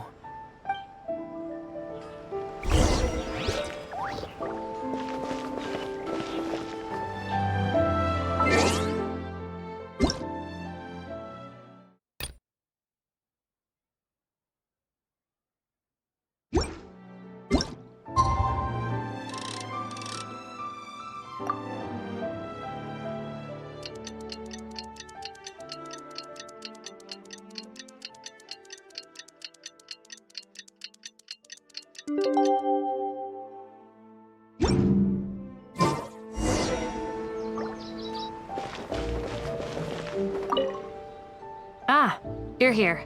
Don't worry. Ryuji came earlier this morning. I guess he can handle a lot more than I had thought. I was honestly worried he'd suffer a breakdown. But as of today, it seems he'll be fine.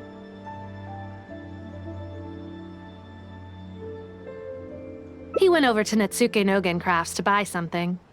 Let's go find him then. Shall we?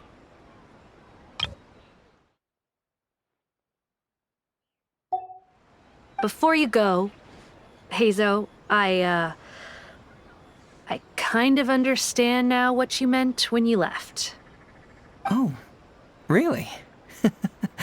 I'm happy to hear you say that. All right, time to find Ryuji. Wait, aren't you going to say Ryuji? Huh. Now that I think about it, it's like a slap in the face. He said, some things will always be more important than the truth.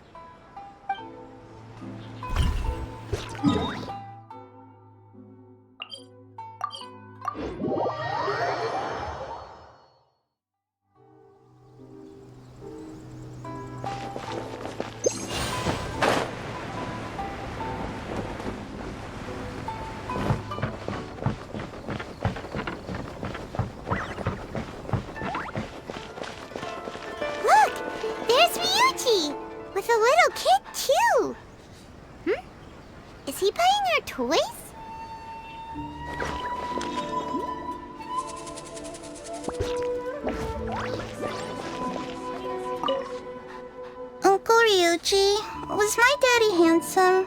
I've never seen what he looked like. Of course. Takatsukasa Isamu was a very handsome man. Also, it's not uncle. But you look so old. Of course. Takatsukasa Isamu was a very handsome man. Also, it's not uncle. Call me brother. Well, I'm still your brother. Huh? How come? Because he treated me like a son. Huh? Who are you guys? We're friends with your big brother Ryuji, and with your father too. Oh, really? Yay! I've met loads of my daddy's friends today. Can you tell me some stories about him? I really want to hear them. Sure. Why, I know enough stories about your old man that if I started talking now, you'd be all grown up before I finished them. Wow, that's amazing! Well, I don't want to grow up too soon then. Maybe when I'm 100. No, 200 years old. No, 300 years old. Yep, I'm gonna wait until I'm 300 years old before I become a grown-up, so that I can make sure I finish all the stories first.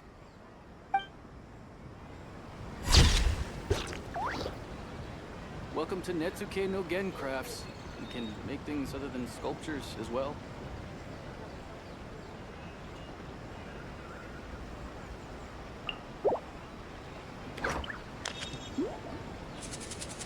Inactivity serves no purpose.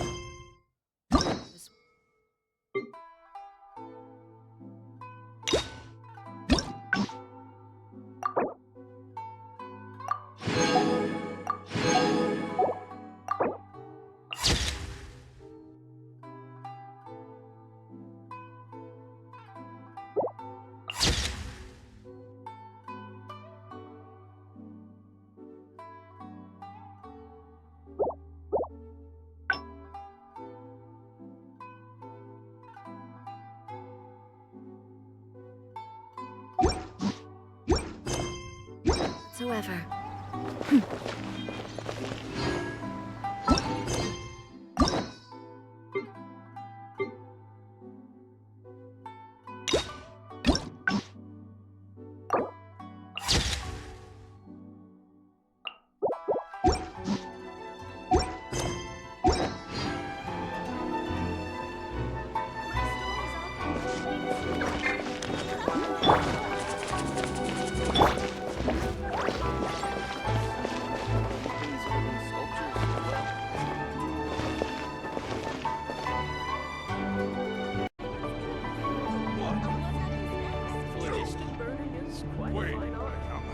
The world remains constant over.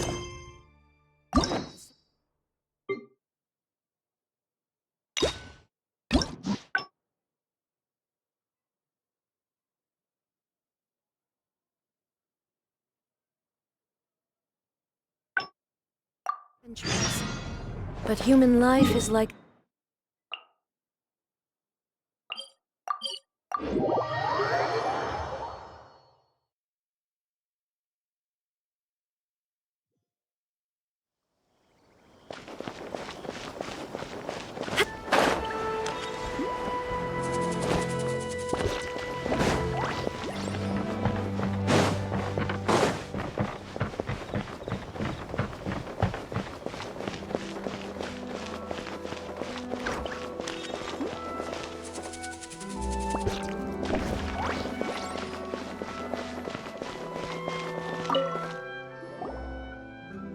So, have you gone through the case files? Is there anything that caught your eye?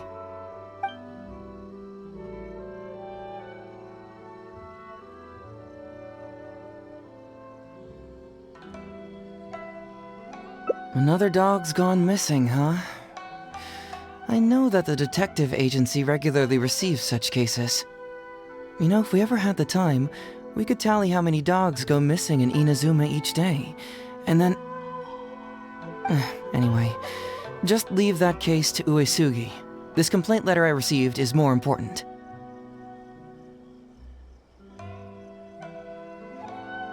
I was hoping I wouldn't have to drag you into this, but it's just occurred to me that with your help, I might be able to wrap up this problem. Alright then, tell us about the complaint letter. It's from Sango, the president of Bantan Sango Detective Agency. I assume you've met her before? You can say that. Sango's complaint letter accuses me of abusing my power for personal gain and blatantly concealing the truth behind the Ryuji case from years ago. Seriously, do I really seem like the type of person who'd do that? Concealing the truth? That definitely sounds like something you would do. Hey, don't judge a book by its cover, alright? Let's just go to the detective agency and talk to Sango. We'll need to speak with her to get to the bottom of this.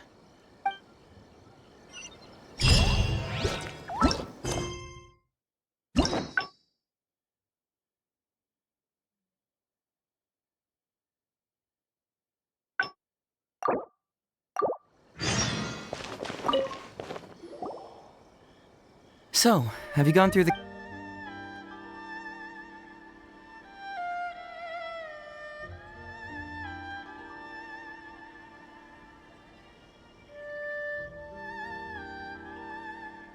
Oh, have they approved it already?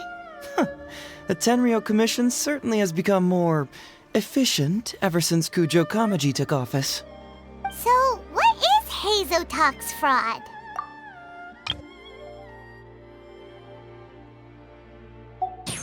It's an anti-fraud public awareness event. Basically, think of it as a short play about fraud. We'll get a few people to perform an entertaining drama in order to raise public awareness about the issue.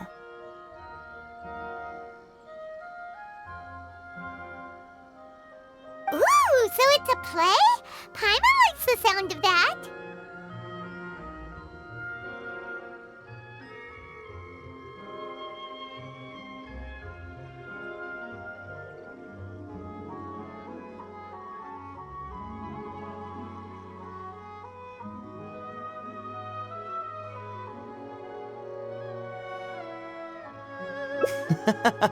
Well, see, fraud is a major issue here. You've traveled between different nations. I'm sure Mora isn't really an issue for you. You have to understand that scamming the poor of their money is essentially robbing them of their lives. Left unchecked, the situation could potentially deteriorate into something more... serious. That makes sense. But will putting on a performance really work? It's hard to say. Preventing crimes is more difficult than solving them, there's no doubt about that, but prevention is also a more worthwhile cause. Maybe only a small number of people who attend the event will ever actually encounter a scam artist. And even then, of the handful of attendees who encounter said scam artist, I doubt many of them will be able to see through the scammer's ruse.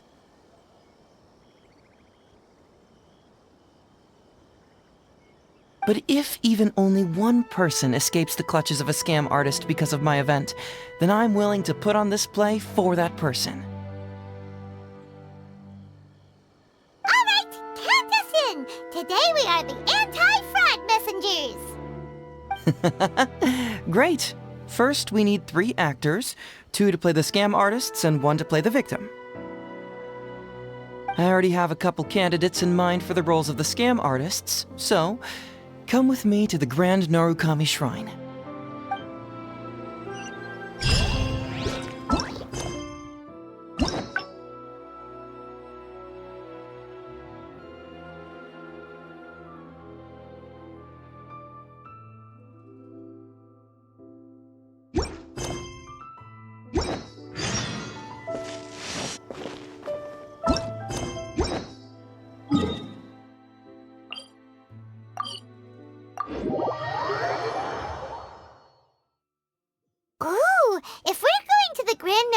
Shrine, are you planning to recruit Miko for your play? She'd be really good at acting. Well, I guess you'll have to wait and see.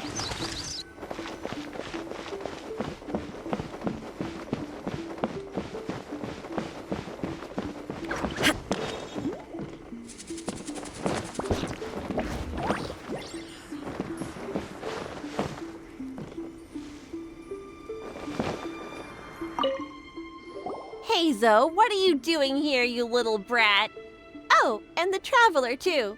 So, I assume you're here to see Lady Yae?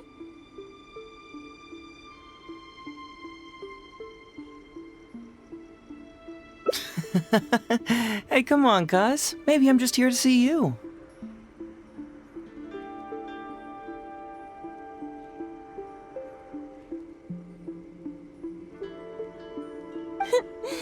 Don't play your little games with me.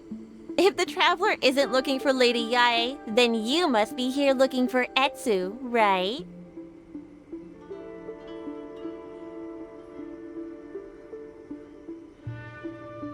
You still know me best, cuz.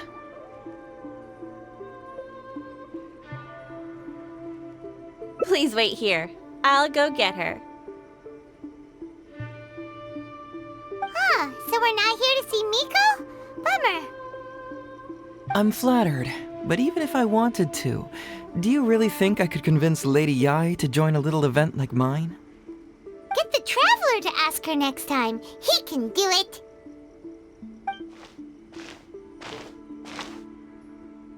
Well, hello, Detective Hazo. It's been so long since you last came to see me. You know, it's cruel to keep a girl waiting. Hey, community service isn't all bad, is it? I'm sure it's better than prison, at least. That's right. I was careless and found myself caught up in a case of fraud. Detective Hazo arrested me, and I was sentenced to prison.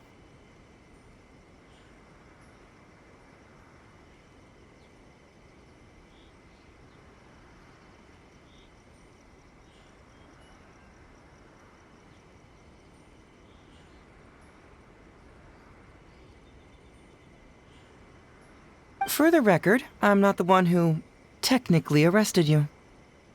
Oh, come now, Detective Hazo.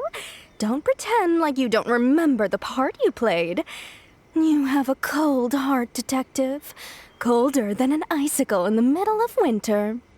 How would those Doshin have nabbed me if you hadn't provided evidence of my involvement and whereabouts, They were so bland and functional. Not like you, Detective. When you took me down, you knew exactly what you were doing. So, how did you end up here at the Shrine? I'm here doing community service, of course. After all the information Detective Hazo managed to squeeze out of me, he promised to help secure a reduced sentence from the court. But in the end, they hardly reduced my sentence at all. Even after serving a lengthy prison term, I am still required to perform community service. I have to spend the entire day sweeping leaves or wiping floors. Just look at what the work has done to my soft and delicate hands. So, don't believe a word that comes out of his mouth. I helped you get community service because you were credited with assisting the investigation. But if you find it too exhausting, I can always send you back to prison again. Oh, come on, Detective Hazo. Now you're just toying with me. Don't give me that. Listen, I'd like to invite you to the anti-fraud event I mentioned last time. It's tomorrow night, and you'll be a VIP guest. Let's see. Appearing in the event would be equivalent to, 5 days of community service? How does that sound? Only 5 days? That's hardly anything. 5 days not enough? Okay, how about 4 days? Hey! That's a day less than what you just promised me, Detective Hazo. Oh, my mistake. 3 days. All right, I'll go. Just stop playing with my heart. And may I ask, will they also be coming as a guest tomorrow night? No wonder you're treating me so coldly today, Detective Hazo. Looks like you found someone else to keep you company. And what a charmer they are. I get what you see in them. I mean, you'd have to be blind not to. Etsu, now's not the time.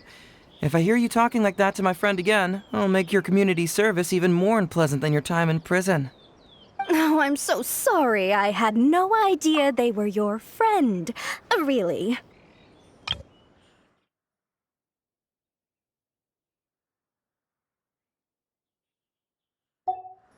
Well, now you do. Just be sure you're ready tomorrow.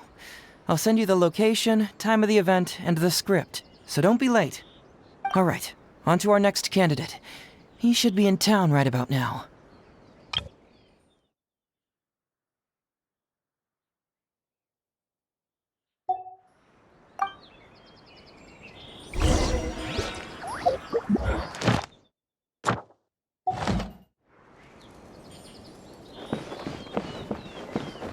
I apologize for earlier. I don't know what came over me. Oh, Detective Hazo? He can't stand people like me, I'm sure of it. Although he sounds polite and friendly, I can tell that he treats inmates convicted of fraud differently. He's really got something against us. Do you think he may have been defrauded himself before? Impossible. Who could ever be cunning enough to fool Detective Hazo like that,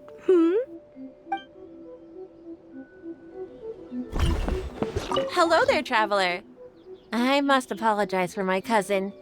He must have been causing you all kinds of trouble. He's always been quite a handful. But I promise, he doesn't mean any harm. If he goes too far, please, by all means, put him in his place. And if he dares protest, just tell him he either does as he's told, or he'll have me to answer to. Shine down!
Mr. Iba, how are you doing? Oh, well, if it isn't Hazo. Thanks to you, I haven't kicked the bucket yet. Well, it's good to see you're alive. And well. All right, out with it. I know you wouldn't come see me for nothing. I see you're still sharp as ever, Mr. Iba. Look, have you had a chance to think about that anti-fraud event I mentioned to you last time? You can forget it. I'm pushing 71 this year. You think I want to make a fool of myself?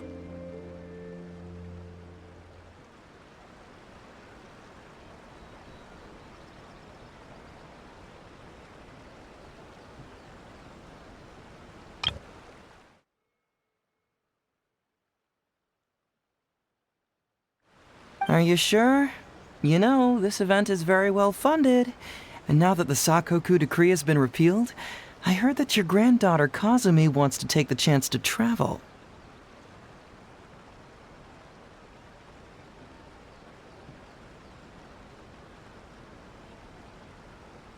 If you participate, she can go without worrying about money at all.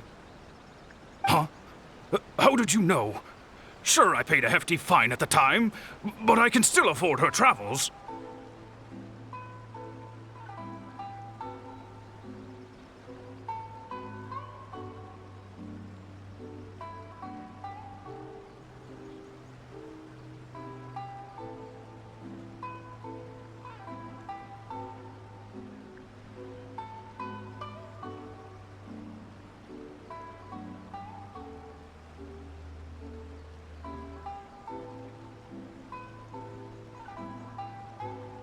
You're Heizo's colleague, aren't you?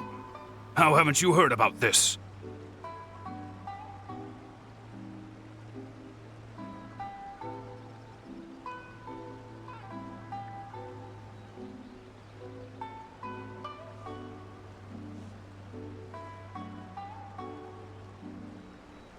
Well, it just so happens that Mr. Iba was a well-known figure in Inazuma back in the day.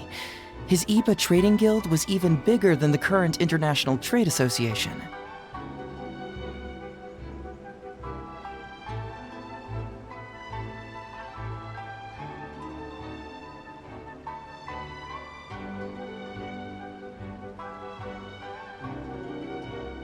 Don't bring it up again.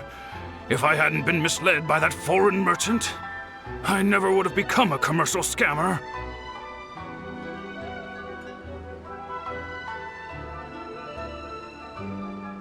Fortunately, young Heizo here has some respect for the elderly and applied for a probationary sentence. Otherwise, I don't think I would have ever seen the light of day again.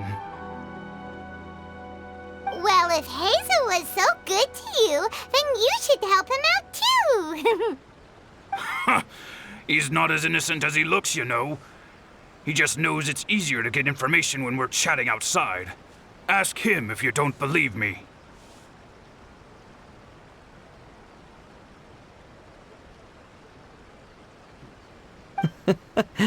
Those are some pretty harsh words, Mr. Iba. Anyway, I can't help you with that, event or whatever you call it. Man alive. What should I do now? I already told Kazumi that you'd show up and caution everybody about avoiding fraud.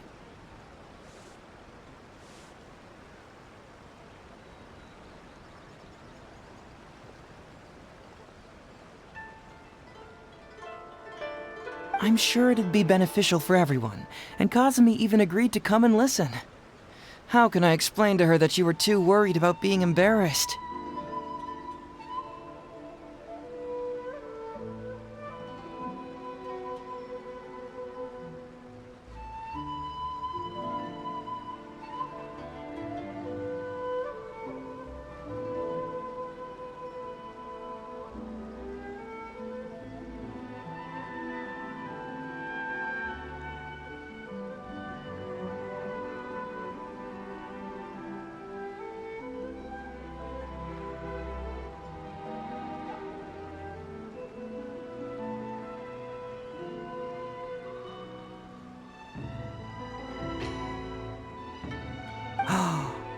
She might even think that you feel no remorse at all.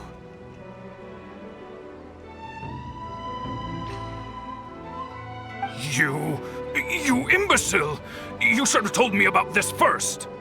Come on now. How could I have known that you'd refuse to participate? Why, you... You sure are a crafty one, just like your father. So you'll join us? What choice do I have? Using my granddaughter to force me into some event. People these days. The world needs you to step up. I will send the time and place of the event as well as the script, so don't forget to prepare.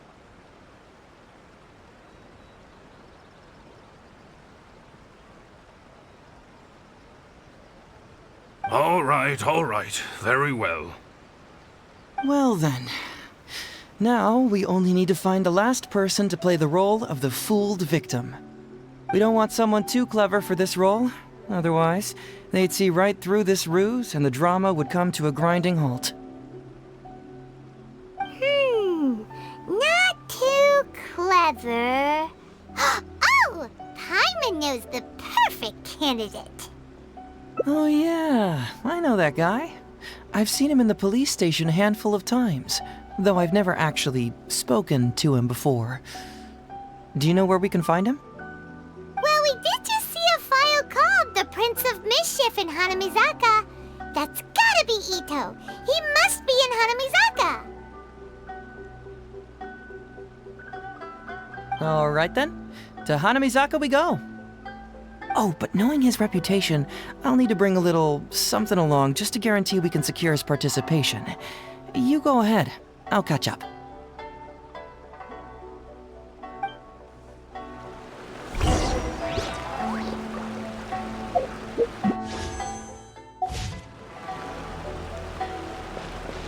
Oh, getting on the wrong side of Hezo really was a mistake. Huh? You two want to know what happened? Oh, there's not much to it, really. As soon as I heard Hezo was on the case, I knew it was over. I took the easy way out and confessed to everything. After all, what else can you do when a cyclone is heading your way? Hezo's nickname. It's what all the prisoners call him. Haven't you heard it before?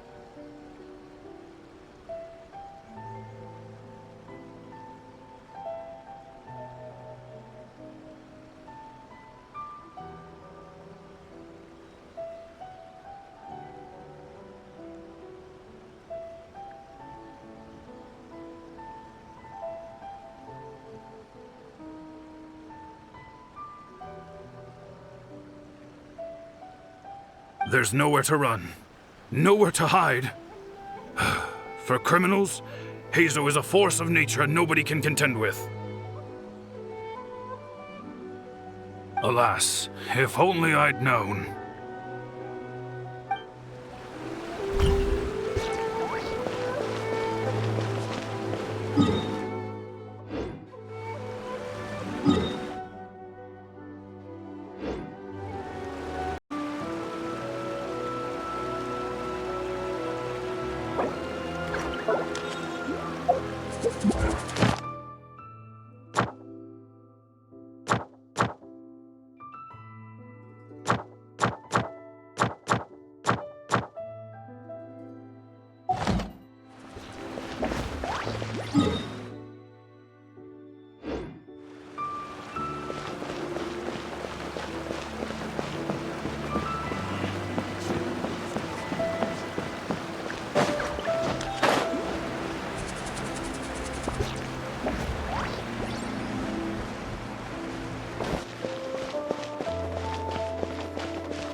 How about that, kiddo? My little Prince of Mischief's got some moves, huh? Guess that means your Onikabuto is now my Onikabuto. Ito! What are you up to? Huh? Oh, Paimon, my compadre. This is a nice surprise. What brings you out this way? What? No, it's not. No, it's nothing like that. They let me look after their Onikabuto just for a little while for safekeeping, and then, once they've gotten stronger, they can come and take them right back. You win some, you lose some. That's right, my little guy. Good attitude. All right, see you around. Okay, yeah, bye. There's just no helping this guy.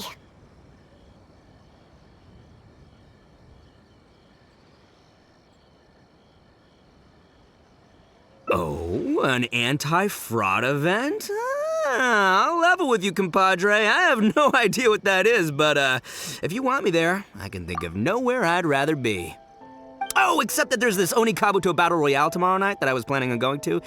Yeah, it's gonna be huge. No holds barred, winner takes home all the Onikabuto.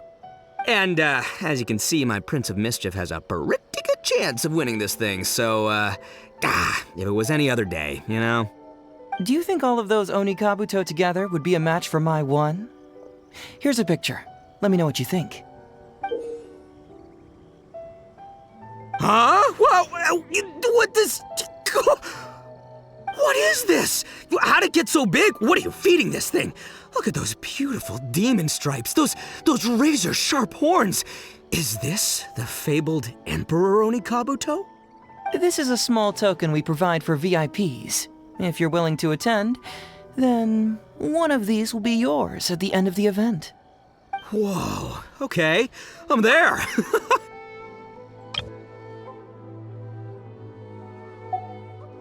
Wait a sec, you look familiar. Who are you anyway?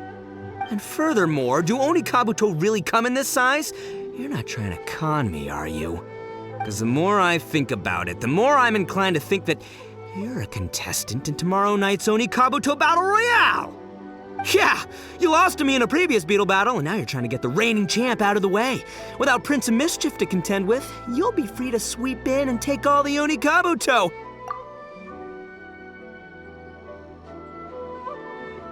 Am I right or am I right? Nice try, you little punk. 10 out of 10 for the pitch, but, you picked the wrong victim. Okay. Then again, consider this. If your Prince of Mischief isn't competing, what's the point of me taking part? After all I'd stand to win is a bunch of puny little larvae. No? Well, you've stumped me there. You are completely right. I can't believe I didn't think of that. Sorry, my bro, my main man, my buddy. I had you all wrong. So, you're sure this guy's our best choice? Yeah, see? He was already wondering if you were trying to con him. Then allow me to introduce myself. I'm Shikanoin Heizo. I've seen you around a few times before at the police station. Huh? Oh, yeah, I remember now. No wonder you looked so familiar. You were that guy who was in for stealing other people's Onikabuto, right? Listen, Heizo, hombre, did you apologize to them? You can lose like a man, you can win like a man, but you can never steal like a man. And that's a little Ito nugget. Ito! He works there, for crying out loud! He's not one of your fellow inmates. What? Oh, geez. What's wrong with me? How could I forget? Of course I know you. I remember you now. For real, this time. You're the guy who sells lavender melons at the station, aren't you? A lavender melon seller? At the police station? Don't be ridiculous! I know what I saw, okay? Several times now I've been sitting there starving in jail when this guy comes and slips me a few lavender melons on the sly. Didn't even want payment. Solid guy. Yeah, that was me. But it was only because your assistant, Kuki Shinobu, asked me to look out for you. What? So Shinobu was behind it? Wait, so, hombre, you're not a lavender melon seller?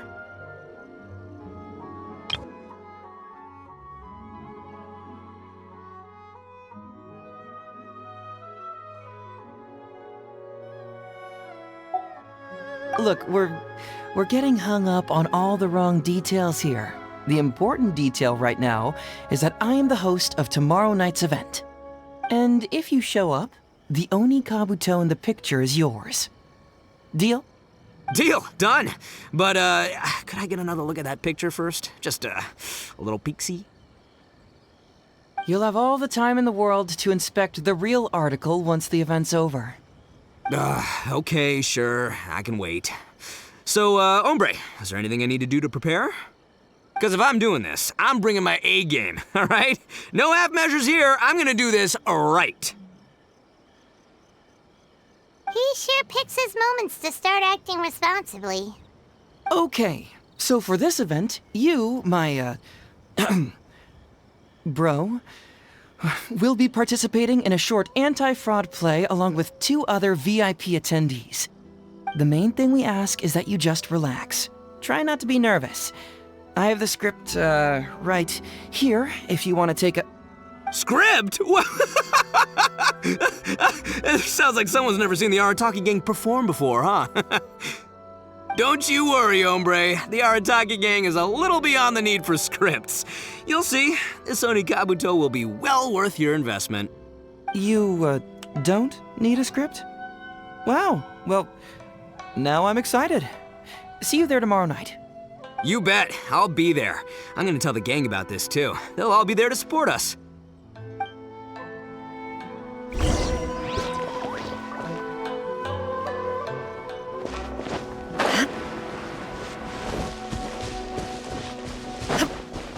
Illusion shattered!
It's almost time. Everyone ready?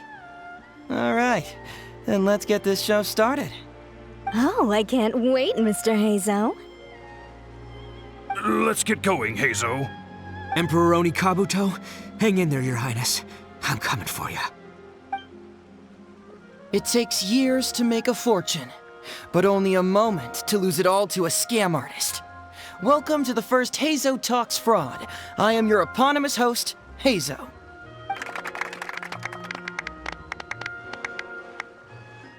Okay, I'm delighted to have you all here today to explore the topic of fraud.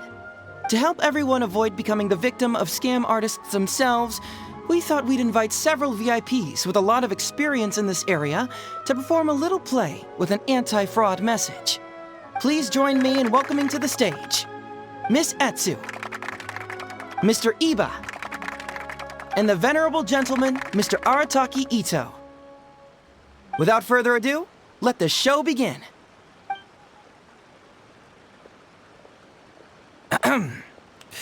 It was just another bright sunny day when a distressed Miss Etsu brought her elderly grandpa, Iba, into the police station to report a crime. There, they were greeted by a kindly Doshin, surname Arataki. Doshin Arataki, please help us! My poor grandpa has been defrauded! Doshin Arataki? You talking to me?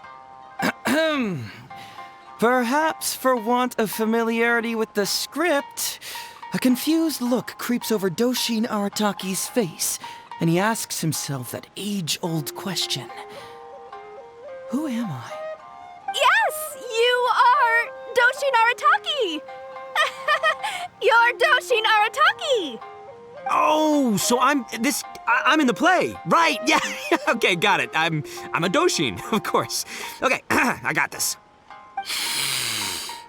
Ma'am, can you tell who it was that defrauded your grandfather? Rest assured, the Tenryo Commission and I are here to bring them to justice. I don't know. It was too late when I found out.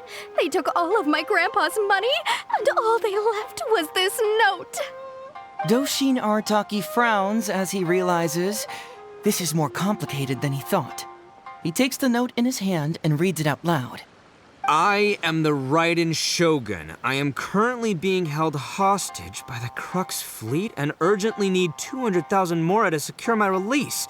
Please place the ransom mora on the north coast of the deserted island. When all of this is over, I will promote you to General of the Tenryo Commission. It's the almighty Shogun! We cannot let Her Excellency come to harm. But this is a scam, surely. I mean, 200,000 mora? Kinda lowballing it for the Electro Archon, don't you think? Shouldn't it be like, 300 thou at the very least? Well, I sure thought so, but Grandpa's already parted with the money.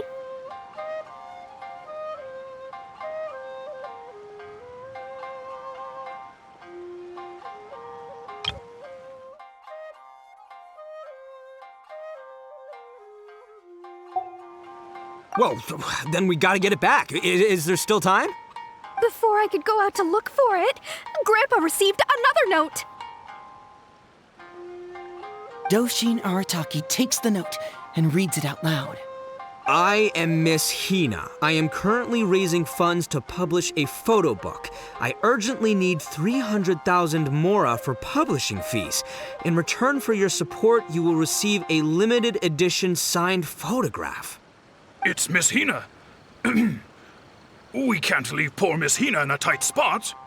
You're right, Gramps. Is 300,000 mora enough? I can spare some too if we need to make up the difference. Maybe I can get a photo of Miss Hina too. We gotta help Miss Hina out here. It's a scam, Doshin Arataki! Snap out of it!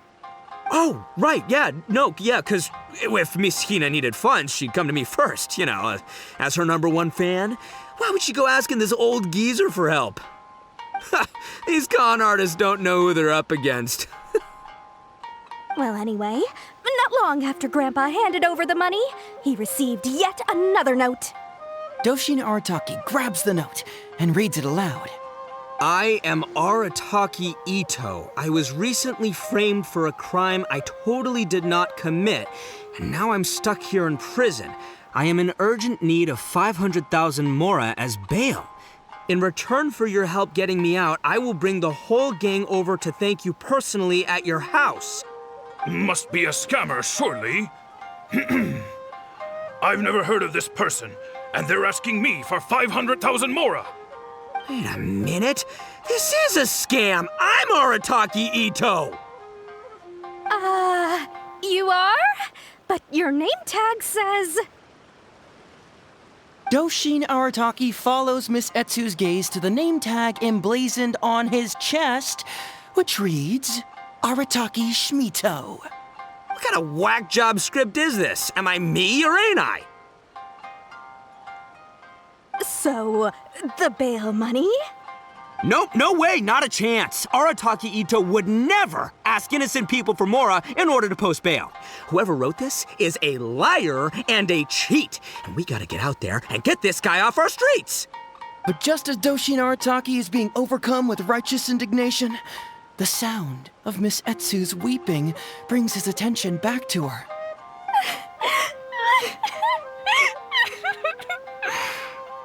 Miss Etsu, don't you worry. We're gonna catch the people who did this. Even if you do catch them, how are we ever going to get Grandpa's money back? Oh, whatever are we going to do about all those Onikabuto? Onikabuto? Wait, what was that about the, Onikabuto? Oh, well, Grandpa is a major Onikabuto breeder in our village. His are the biggest and strongest Onikabuto around. People come from far and wide to buy from him. We recently received an order that was too big for our current capacity. We were planning to expand Grandpa's facilities, but then we were swindled out of all of our money. Right after we'd signed the contract, too. If we don't deliver these Onikabuto on time, Grandpa will have to pay huge damages. Oh, what are we going to do? Man, what's that saying? It's like, it never rains, but it snowballs. Exactly what we're dealing with. Etsu, my dear, don't worry. I'll sell the house if I have to. We'll find a way through. But then where will we stay? Please help us us, Doshin Artaki. All we need is the 500,000 mora that was taken from us. Can you help us raise it? Or maybe you could lend it to us? Grandpa's business is going very well. We just need help getting over this hurdle. Doshin Arataki, please. If you lend us the money, I'm sure I can make it up to you by... I won't hear of it. As a public servant, I would never dream of taking advantage of a person in need. I was going to say, by giving you part ownership of the Onikabuto farm. Oh, so that's what you were, yeah. That's not as enticing an offer as I was... wait, an Onikabuto farm, how many Onikabuto did you say you have? Because if it's more than, say, 10... 10,000. What? 10,000? Well, that's more Onikabuto than I've seen in my whole life. Please help us. As long as we get through this, those 10,000 Onikabuto are yours to keep. 10,000 Onikabuto? Hey, if I looked after them, they'd have little baby Onikabuto. And then the little baby Onikabuto would grow up and have little baby Onikabuto of their own. Doshin Arataki is struck by a sudden wave of pure elation. His face breaks into a big, beaming smile. But what does he do next? Miss Etsu, don't you worry. I'm gonna help you out. But 10,000 is too many. I can only accept 1,000.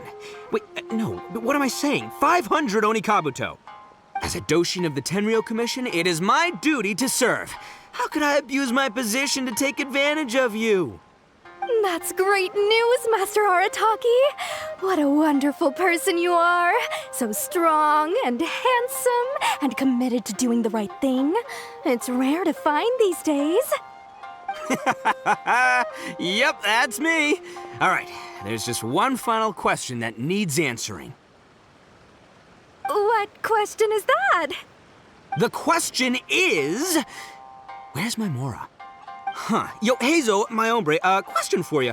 What's my character's salary in the script? Oh, also, any inheritance or other lump sums I should know about? Basically, can I afford this 500,000 Mora? I mean, Shmito, I can afford it. Can Shmito? Ahem.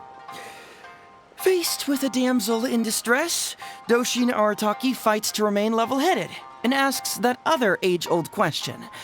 Where's my Mora? Suddenly, he feels a strange compulsion to slide his hand into his pocket where, it turns out, a bank check has been quietly nestled all along. He draws the check out and inspects it. Today is payday, and this is his salary. The amount? 500,000 Mora. Whoa, check it out! A check for 500,000 Mora! Where'd you come from, buddy? Miss Etsu, get this. Turns out I just got paid 500,000 Mora today. Well, here's your Mora. Thank you so much. Master Arataki, what's wrong? Doshin Arataki stretches out his hand. But wait! Just as he is about to hand over the check to Miss Etsu, he hesitates, tightly pinching one end of the check betwixt his two fingers. All he needs to do now is release the check, and it will fall into Miss Etsu's eager hands. But let go of the check he does not. Master Arataki, let go! Wait. Something's not right. Doshin Arataki is having second thoughts. Has something caught his attention? Has it aroused his suspicion? Has he finally realized the truth? So, this is an anti-fraud show, right? Huh? A spark of intuition bursts to life in Doshin Arataki's mind. Since this is an anti-fraud event, I have a question. Is he about to ask the most critical question of all? I gotta ask. This is it. Here it comes.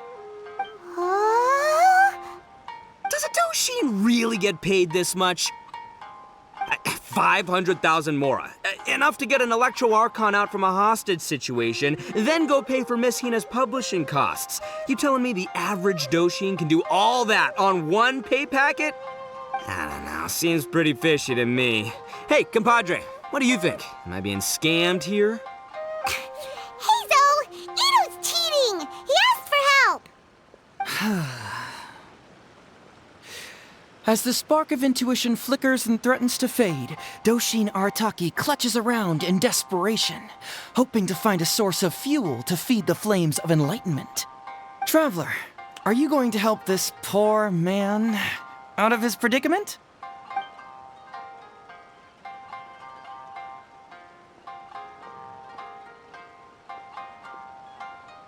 Follow my heart. All right, then. There's no way a Doshin makes 500,000 mora in a single pay packet. Two innocent victims, Miss Etsu and Mr. Iba, come to a Doshin for help. And the Doshin, whips out a 500,000 mora check? Yeah, likely story. There's only one possible explanation. Who's got two horns and carries around a fake checkbook? Yep, this guy.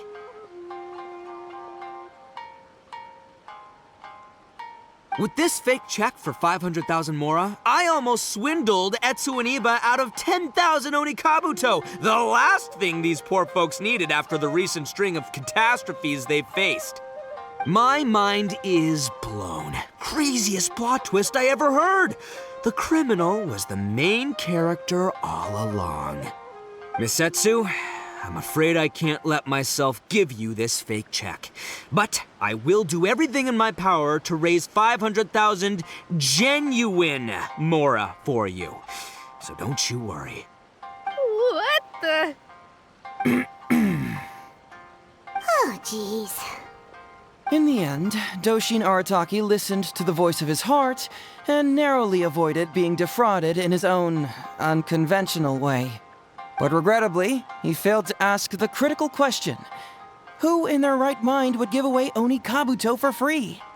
I ask you all, is there such a thing as free Onikabuto? Free mora? Or does nothing in life come for free? Thank you all for watching Heizo Talks Fraud. Don't get greedy and you won't be needy. Stay alert and you won't get hurt. You never know where scammers may lurk. See you all next time.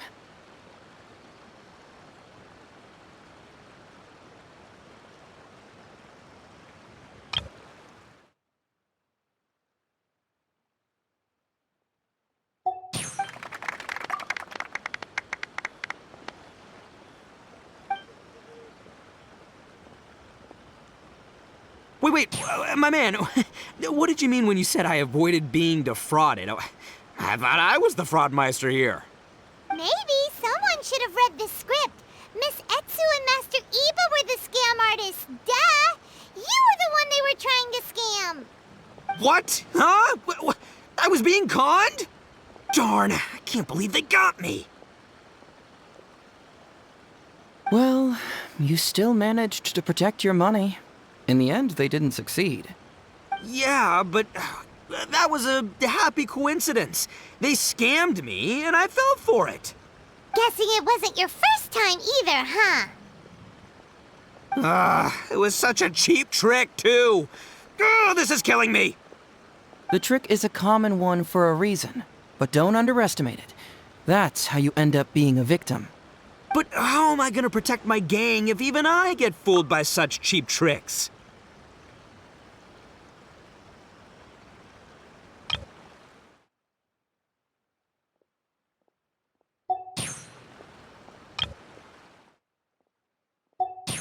Don't blame yourself, old chap. In fact, you know what? I was also conned today. Yeah, me, of all people. Does that make you feel better? You too, hombre? No way! No, that's impossible. You're just trying to cheer me up. Oh, no, it's the truth. Please, just take a look at the present I got for you. Wait, why can't it move?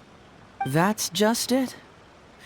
I'm sorry to say, it's just a figurine. What? A figure? You mean it's a fake? Yeah, and it's all my fault. I was duped by the Onikabuto vendor's false advertising. What a colossal fool I am. Taken in by a common street vendor? Ugh. So you really were conned, dude! Let me take a second to let that sink in. Gotta say, although I didn't get my Emperoroni Kabuto, somehow, knowing that even Hazel got conned kinda puts me back in a good mood. It's, strange. Maybe I'm sharper than I'm giving myself credit for. Great minds think alike, so, me and my hombre here, kinda equally matched. Hey, by the way, compadre, looks like you're the only one out of the three of us who didn't get conned today. But you better watch out. We got fooled not because we were stupid, but because those scam artists are some crafty dastards.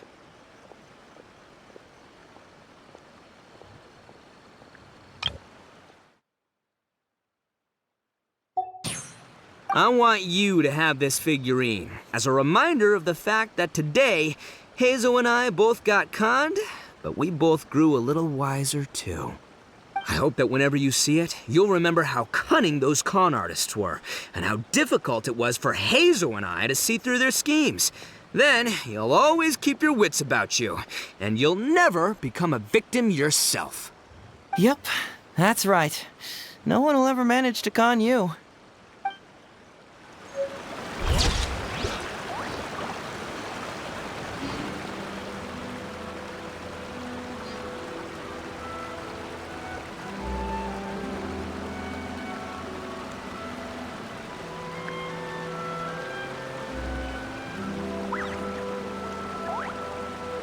Inactivity serves no purpose whatsoever.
Add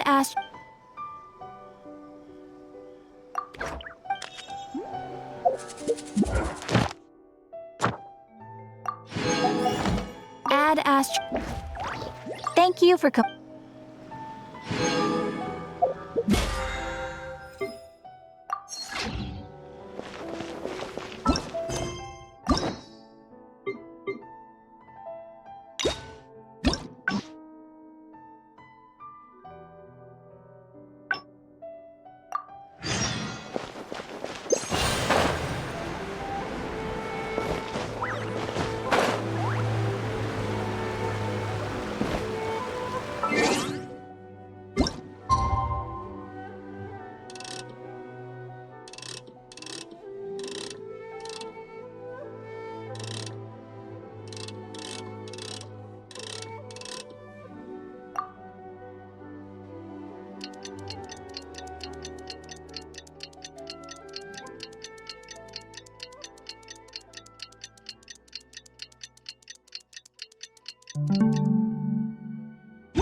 It's almost time. Everyone ready?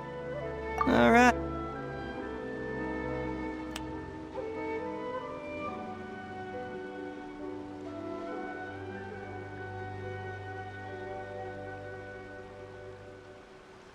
Aha! Etsu and Iba! So that's what's going on here. You two are the scam artists. You put on this damsel in distress and elderly grandpa act to win my sympathy, then used a few cheap tricks to get my attention. Then you dangled the bait in front of me, waiting for me to bite. Darn it! I knew it! Who in their right mind would give away Oni Kabuto for free, let alone 10,000 of them? It's too good to be true, and that's how I know you're the scam artists. You got a lot of nerve trying to scam a Doshin. You're coming with me, and you'll give a full confession if you know what's good for you. Finally, with the help of his intuition and a little guidance from beyond the void, Doshin Arataki successfully avoided being defrauded. Not only that, but he asked a critical question. Who in their right mind would give away Oni Kabuto for free? I ask you all, is there such a thing as free Oni Kabuto? Free Mora? Or does nothing in life come for free? All right, remember, it takes years to make a fortune, but only a moment to lose it all to a scam artist. Thank you once again for watching Hezo Talks Fraud. Stay alert, everybody, and see you again next time.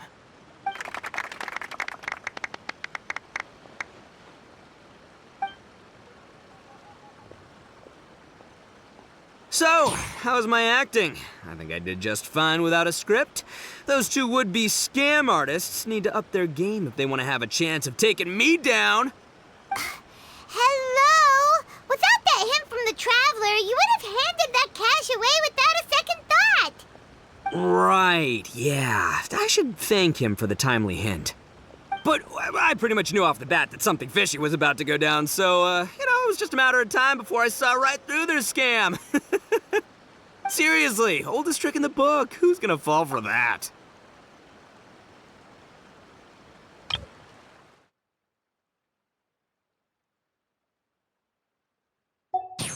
Old tricks they may well be, but the reason they've stood the test of time is that the ideal victim is always out there somewhere. People who are behind on the times, naive, socially isolated, or have cognitive deficiencies. Just because they don't always get noticed doesn't mean they're not there. Scammers cast a wide net. Sure, maybe 10,000 fish will escape, but they only need one catch for them to win and for us to lose.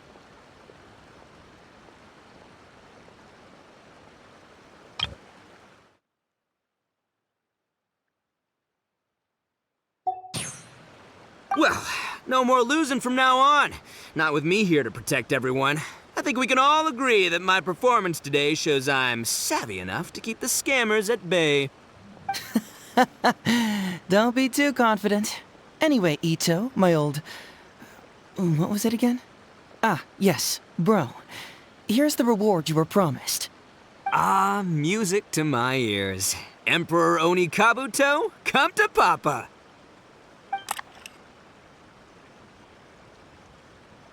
Oh, look at those sharp horns and those beautiful stripes. Well, hold on. Hezo, my hombre, why won't it move? Hey, bud, move! Oh no, I think this one might have, joined the big beetle battle in the sky. It's a figurine, so not the moving kind. What? A figure? So, it's a fake? Man alive, you seem a little surprised. Wait, you didn't actually think this was a real Oni Kabuto, did you? No, surely not. Ito, old chap, you must have seen from the photograph that it was a figurine. Don't tell me you didn't notice. Really? You little punk! Give me my Emperor Oni Kabuto now!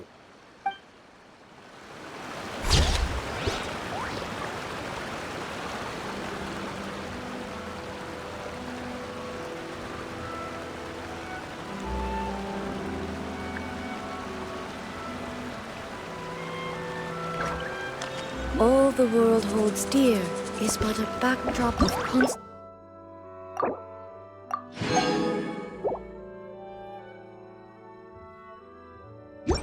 motion. I stand before it, alone and unchanging.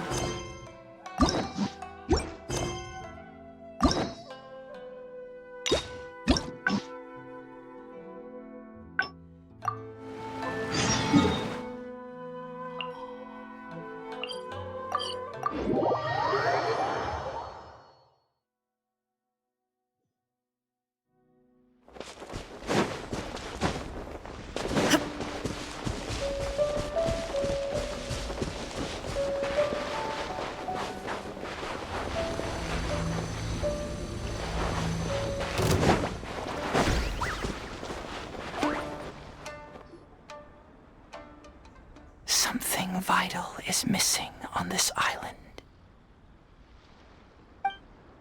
Isn't that bizarre? Something vital has gone missing on this island. Has something evaporated into thin air? What could it be? Paimon bets it must be something delicious. You know, because the soil of Watatsumi Island can't grow crops. There's a shortage of food here. Oh. Food, huh? How about you, traveler? What do you think is missing?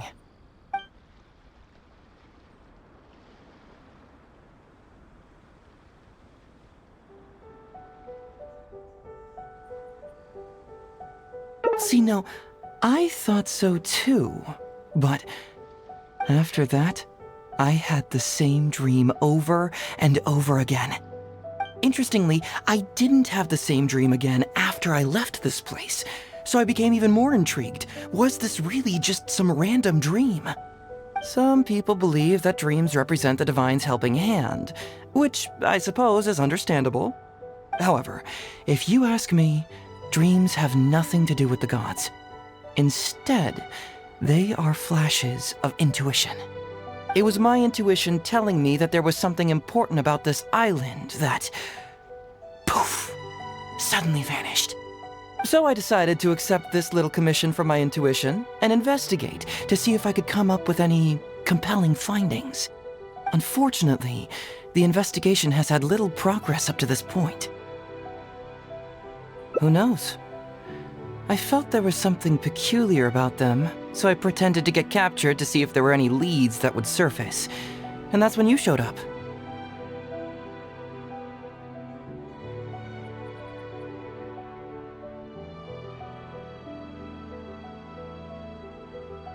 Nah, don't worry about it.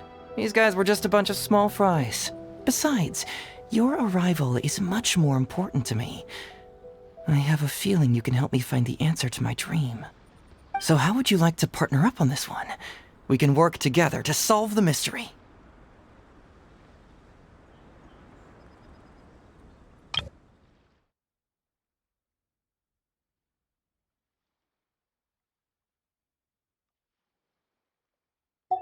Yes, of course, I understand. But let me ask one more question. Did the police station say they are looking for me because of something important? Well, then it's probably nothing major. Most likely they're short on staff or something petty like that, and they happen to remember their model employee. So since we're already here, why don't we just solve this puzzle together? Once everything is settled, I'll gladly accompany you back to the police station, or anywhere else you'd like to go. What do you think?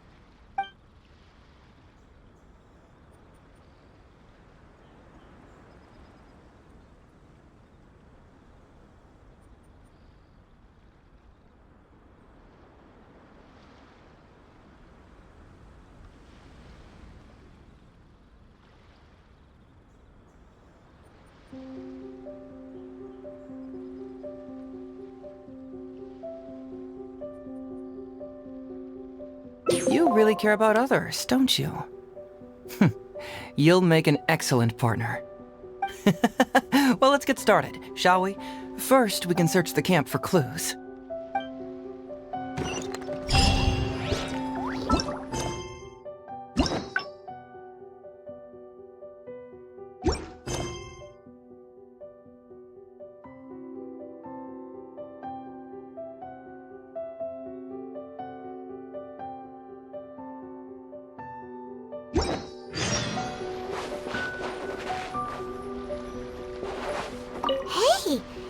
this crystal mirror?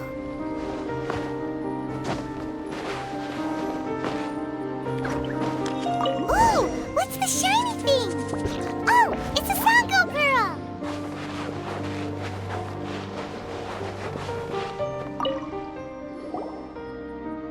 So, have you found anything? Yes, I've found pretty much the same. And there really are a lot. Aren't these all super expensive? Oh, these must be the valuable things that went missing from the island! That's it! The Nobushi must have stolen them all! I don't know if I'd go that far. The Nobushi would be very hard-pressed to find many opportunities to get their hands on commodities like these. Huh? What do you mean? Did the Nobushi gather all this themselves? No, that's unlikely. Crystal marrow is a rare material for crafting weapons, and Sango pearls are an even more precious commodity. Here's what I think. Due to Watatsumi's poor soil, the island's economy is quite fragile and heavily reliant on the trade of these special resources.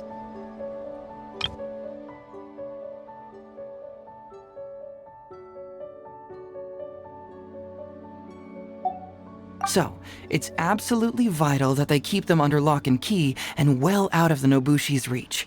Which means they got lucky with a huge batch like this. My guess is they ambushed a caravan. If we go ask around the Sangonomiya Shrine, we can find out if there have been any recent instances of caravans being plundered. Perfect. I knew you'd be a huge help. Well, duh! The Traveler is Paimon's companion after all.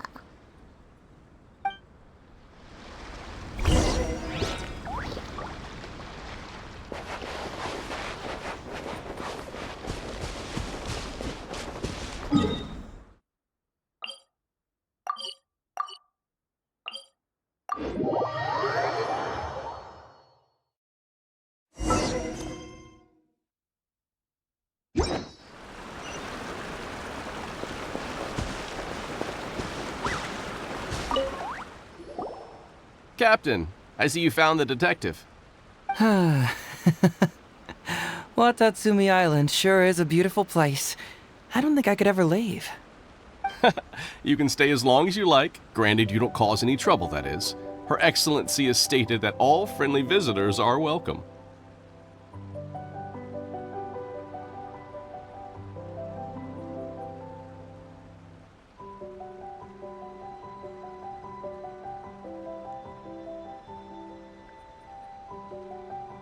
Incidents of stolen goods? Not that I'm aware of. Her Excellency has recently launched several measures to boost the economy, including the development of trade routes and establishing our own caravans.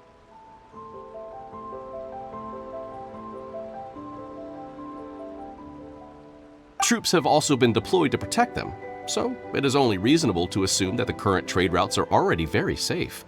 Any looting or theft would be practically unthinkable.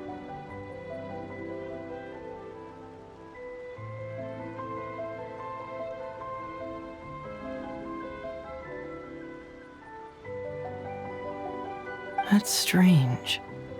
Then where did the Nobushi get those goods from?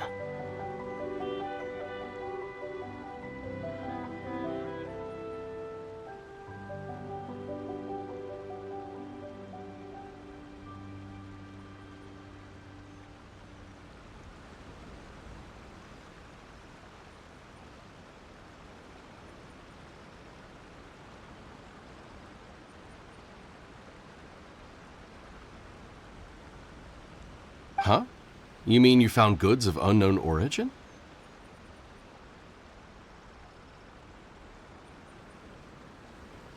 Yep, and it's all Sango pearls and crystal marrow, so we know it's local.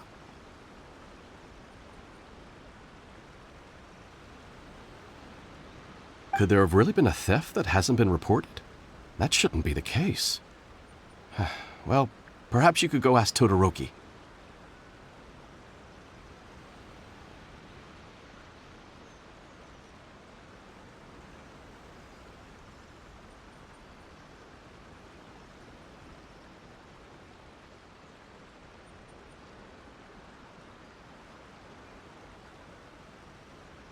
He's responsible for the caravans and is usually in the village at night preparing the goods. If something has happened, he should know about it.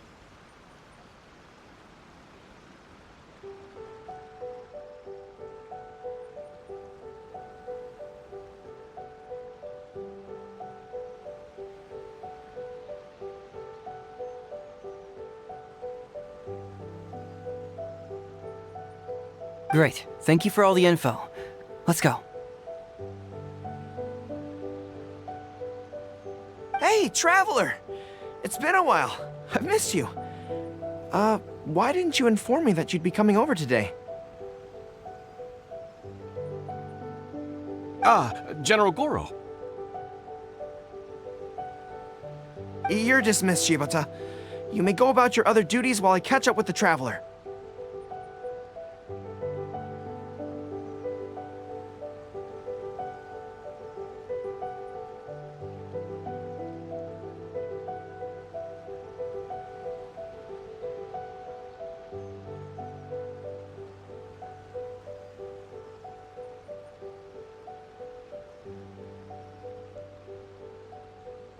Yes, General Goro. I overheard you discussing a case of stolen goods. Is that right?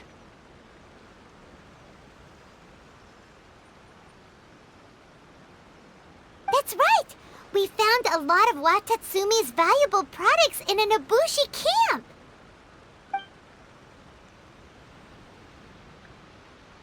I see. So you've come to ask if we know of any relevant cases. Well, I'm ashamed to say that, yes, the caravans have been plundered. And not just once, I'm afraid. We had already dispatched additional forces to protect the caravans, yet the crooks still managed to get away with the goods. And you're concerned that if this kind of news were to get out, it would undermine the confidence of other caravans. So you didn't make it public, and instead kept the news to only a select few. That's correct. I never expected you to be so concerned about Watatsumi's affairs, Detective Heizo. Just a force of habit, really. As a detective, I notice these kinds of things. Oh, so you two already know each other? Actually, I've only heard of Detective Heizo from the soldiers' reports. We've never met in person. Darn it. You're right. Now that you mention it, I've been on Watatsumi Island all this time and still haven't properly introduced myself. Man alive, please forgive me. It's a pleasure to meet you, General Goro. I'm Shikanoin Heizo of the Tenryo Commission. Yes, it's a pleasure to meet you too. I'd like to express my gratitude to you for stepping in and helping recover those goods. Don't mention it. You never know what you'll find when you're out for a stroll. But if the source of the problem is not addressed, I'm afraid this sort of situation will continue cropping up for you. Yes, of course. Not only have we reassured the affected caravans, but we also dispatched personnel to investigate the culprits. The reports indicated that the stolen goods were being delivered to a merchant of the International Trade Association named Godot. It all seems pretty unusual. We suspect that there are bigger players behind Godot, and that their target is none other than Watatsumi Island's valuable resources.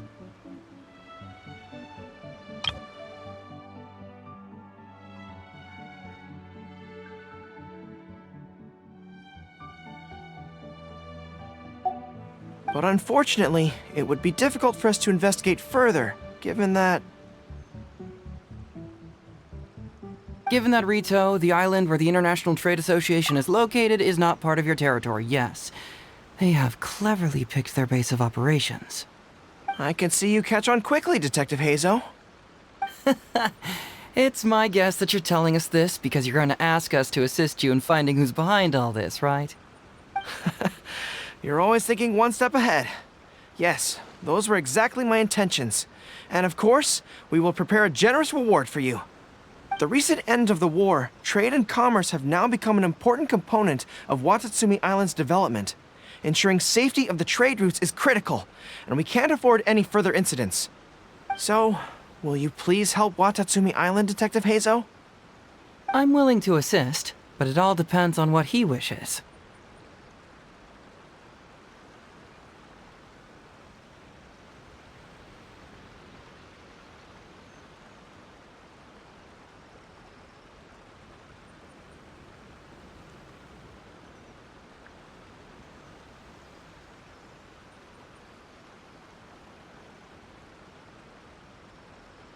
Great! With both Detective Heizo and the Traveler on the case, I'm sure it'll be solved in no time. The situation is now in your capable hands. I look forward to hearing your report when you get back.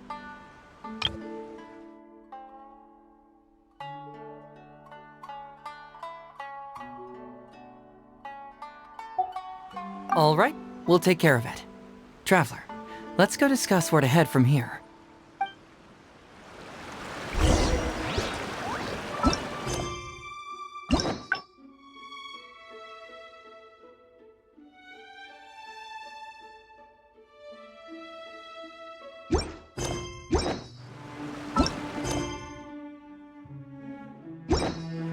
Exercise caution when traveling to Rito. If you come across any unexpected dangers, retreat first. Your safety is the priority. You must approach this issue with a long-term strategy in mind.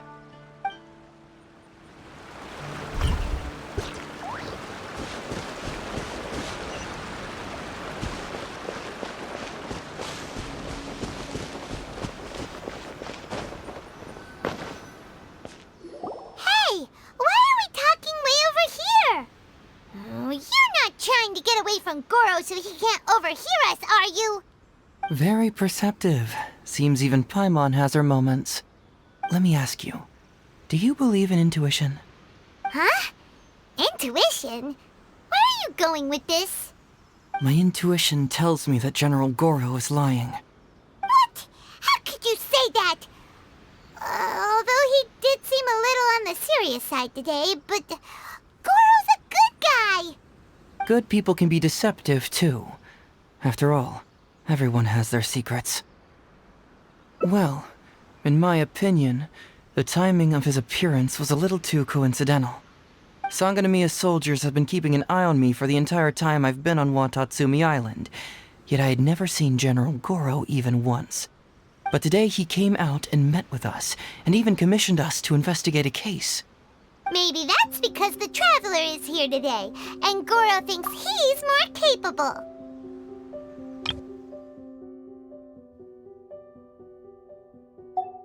Really? Huh. Then that makes things even more peculiar. If there are powerful players behind this case, and he needs to draw upon external support, then he should have taken action sooner rather than wait until today. A more plausible explanation is that the items we discovered are linked with some unspeakable secret, and he had to intervene to prevent us from digging any deeper. Then he put up a smokescreen to mislead us. I surmise that investigating the merchant Godot on Rito will yield no results. Whoa, are you serious? But this is all just a hunch you have, right? Actually, there is another key factor behind my reasoning, though you may not believe me.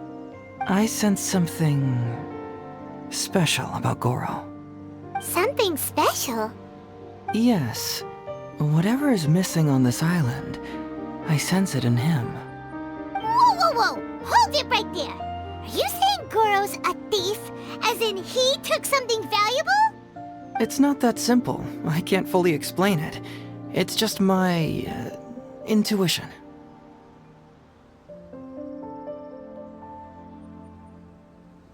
Sure, I trust your judgment, but perhaps you're overlooking someone else, the true leader here.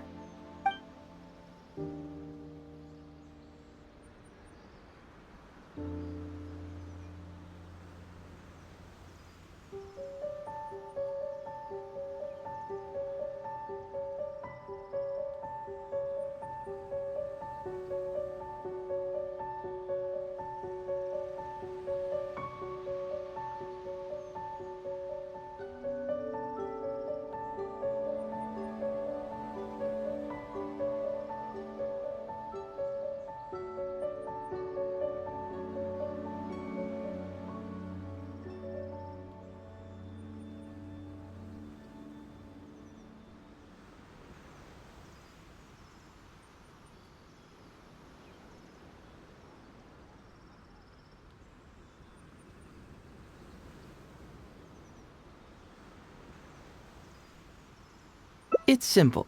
We should just investigate whatever it is they're trying to hide from us. And what were we planning to do just before Goro showed up? Oh, we were going to the leader of the caravans. Yeah, someone named Todoroki. Bingo. There's no time to lose. Let's go talk to this Todoroki.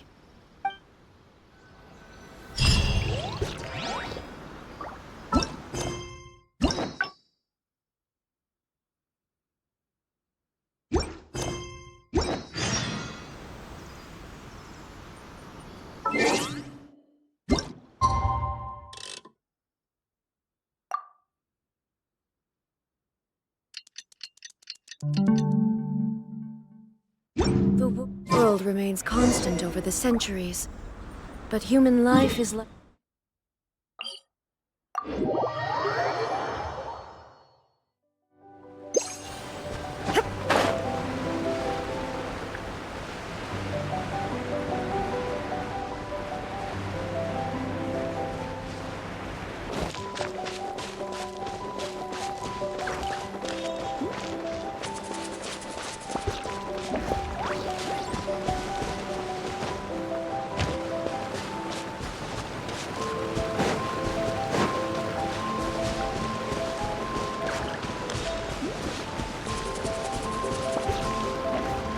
Todoroki, the shipment has arrived and is ready for inspection.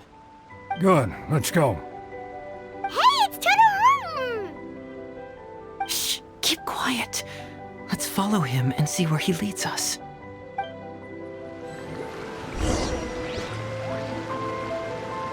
Man alive.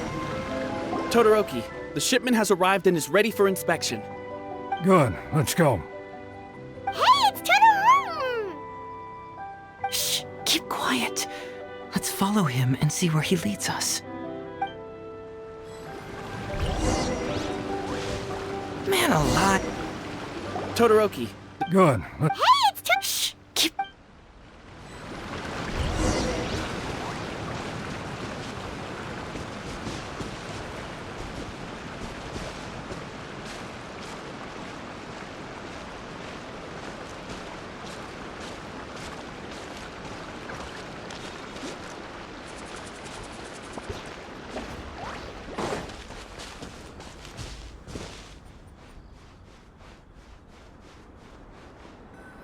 Your intel was spot on. When we arrived, the Nobushi were all still asleep. We captured them all, and the goods were retrieved and brought back here. I'll take a look. Everything seems in order. Good work.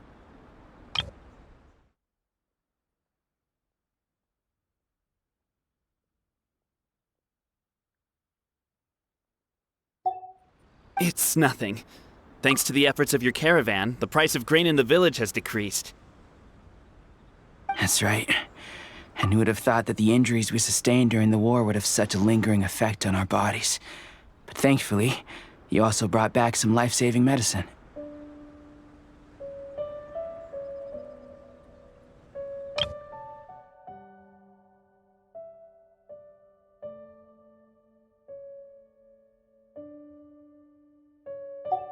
Things are improving thanks to the help from those up top. Oh, by the way, what is the state of the village's inventory? Make sure that it's confirmed tonight. I have to leave tomorrow morning after I go to the Sangonomiya Shrine and get instructions from General Goro. Don't worry. We've already prepared the list. Just follow us. Huh? The soldiers from Sangonomiya seized the Nobushi stolen goods? But didn't Goro say all the stolen goods were headed to the International Trade Association? Glaze lilies? What are these doing here? Shouldn't it be crystal marrow or something? And Todoroki said he'll get instructions from Goro tomorrow. Interesting. It appears these seized goods were never stolen. There's something else behind all this. Now's our chance to look around and see if we can find any leads. This box is packed so tight! It looks like it could burst. Let's see what's inside. Huh? What are all these plants and flowers? Oh, there's a small note here.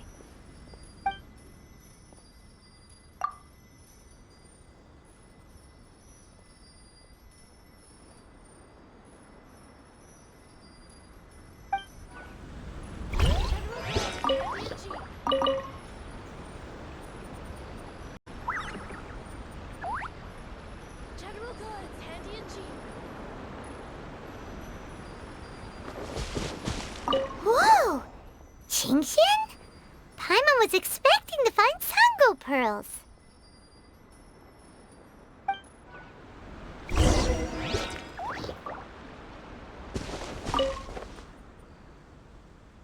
So, did you find anything?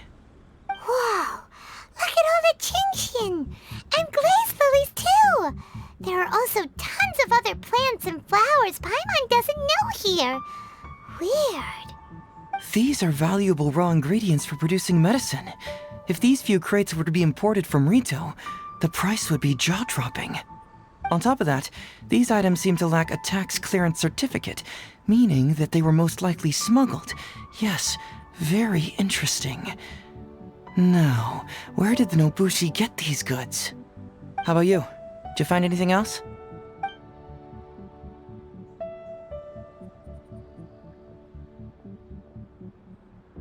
Really? I see. All right. In which case, I have a rough hypothesis. First, we... Huh? Who goes there? Oh no! We've been spotted! Huh? Wait, Captain? Is that you? Oh, so it's you, Captain. You had me worried there. We almost mistook you for bandits. Captain, do you remember us? During the war, I was in the field hospital with Masashi. Teppei brought you to see us and helped find medicine for us. Hey, come on now. The captain wouldn't forget. I gotta tell you, Captain, we all miss you. We haven't seen you ever since the end of the war. When we heard that you were coming here, we just assumed you were only going to see General Goro and Her Excellency. The guys are all really hoping to see you. We're fine. You don't have to worry about us, Captain. No, you're not fine. Captain, you may not be aware, but Masashi previously fainted on the front lines. The doctor thought that it might be a neurological condition caused by overstimulated emotions. It's pretty serious. According to the doctor, if it hadn't been for the medication he's been taking, he would have developed dementia. And that was assuming the best case scenario.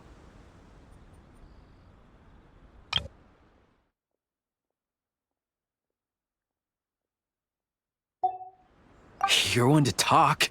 Don't forget why I fainted in the first place. It's because I heard that you got yourself killed by an arrow. I couldn't handle all the emotion. Later, I found out that he'd been shot in the buttocks and it was only a mild injury. I had an emotional breakdown for nothing.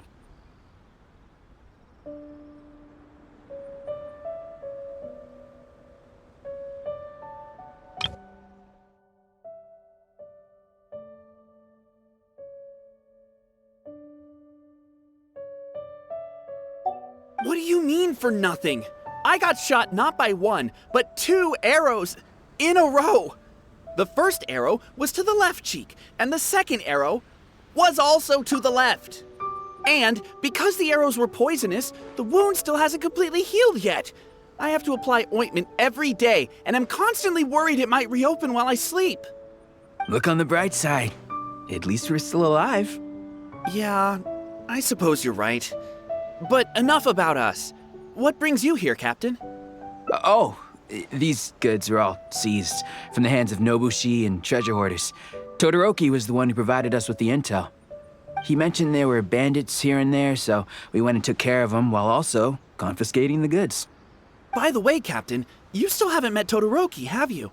He's the one we're working for now. Her Excellency recently announced plans to stimulate the economy and created the caravans, with Todoroki at the helm. Yeah, he's proven to be quite capable. Even though he was just a farmer before, he's now successfully running the caravans.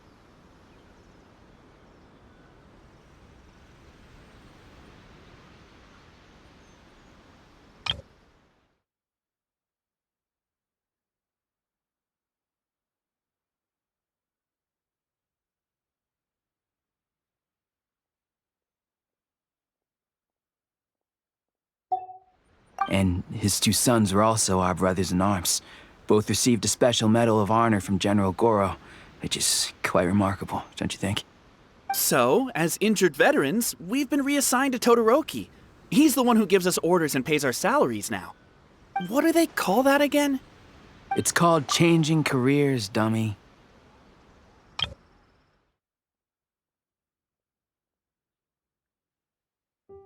Ah, right. Changing careers. Anyway, I think the whole caravan thing is wonderful. Our region wasn't very prosperous to begin with, and the land can't grow any crops. We have to pay a hefty price just to get basic food from outside. I can't even imagine trying to maintain and feed an army like we did during the war. I see. I think I understand the general situation now. May I ask where the apprehended criminals are? Oh, and you are? Ah, I see. The captain's friend. It should be okay to tell you then.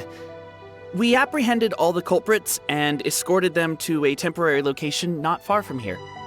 Unfortunately, Masashi and I have other duties tonight and won't be able to take you there. Why don't you wait for a moment and I'll find someone else to show you the way. I'm pretty sure I've already got a grasp on what's going on. All I need now is to confirm it with the apprehended bandits. Let's go.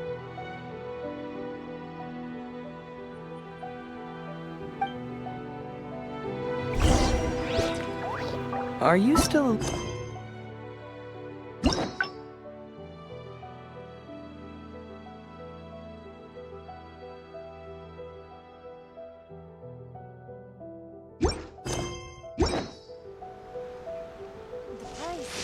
It was a case involving the trade of prohibited items, and they employed an old trick to execute the deal. The culprit would first go strolling down the street until they knocked over a pedestrian on purpose, using the opportunity to slip the prohibited goods into the unknowing pedestrian's pocket. Once the intended recipient got word of it, they would find an excuse to harass the same pedestrian before stealing the goods from the pocket. The pedestrian had no idea what happened from start to finish, and unknowingly functioned as a middleman. So, can you guess who the middleman was in this case?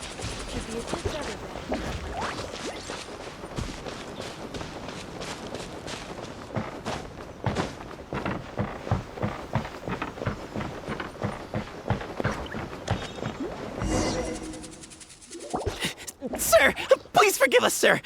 We are nothing more than petty thieves.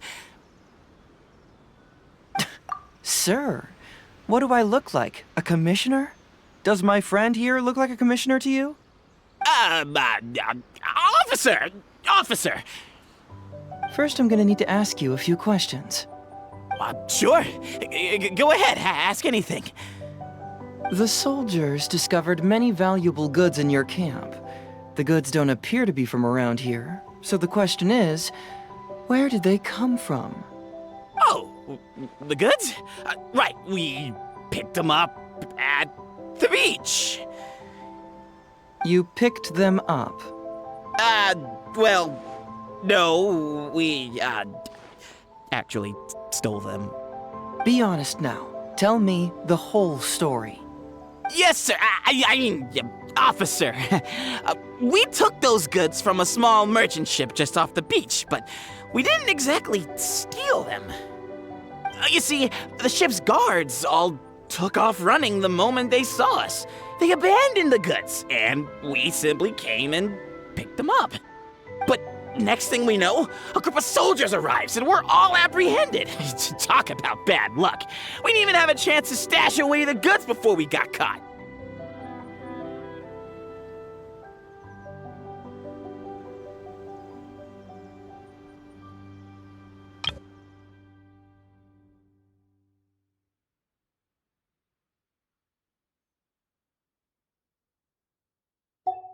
You say that the merchant ship's guards fled without putting up a fight. You expect me to believe that? We just assumed they were scared witless and didn't have the guts to fight. I'm not bragging or anything, but our boss is pretty intimidating. With his massive muscle and strength, he could scare anyone. You really expect us to believe all this? No, you gotta believe me. Just the other day, we scared off an entire squad of soldiers. When they noticed us, they went running and dropped their goods. I swear. I still remember seeing tons of Songo pearls and crystal marrow in that load. All nice and shiny, too. Whew, it was amazing. Unfortunately, a bunch of pirates came later and snatched those goods. It just happened that our boss had diarrhea that day and couldn't hold off the pirates. This luck of ours. Wait a tick. Pirates? Yep, no doubt about it. They came on a massive ship, and their captain was a pretty lady with an eye patch. We had no idea how powerful she was. It was like boom, boom, thud. Only took 3 hits before she knocked out the boss. A pretty lady with an eye patch? Oh.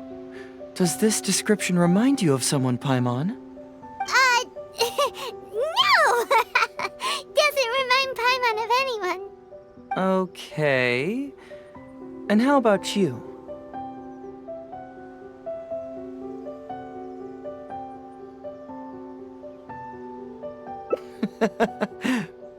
Really? Okay, I'll take that as a no, then. It appears that the situation is just as I suspected. Todoroki is striking a shady deal with a group of pirates, while General Goro appears to be assisting with the cover-up. What? How could that be? Todoroki said that he'd be going to Sangonomiya early tomorrow morning to get Goro's instructions before the caravan leaves. Now is the time to address any doubts you may have. Tomorrow morning will be our moment to confront them. Hopefully, my final question will be answered then as well. The question of what important thing this island is missing. I can feel some connection to the question in Goro, Todoroki, and even to Kuda and Masashi. Hopefully, we'll finally have an answer tomorrow.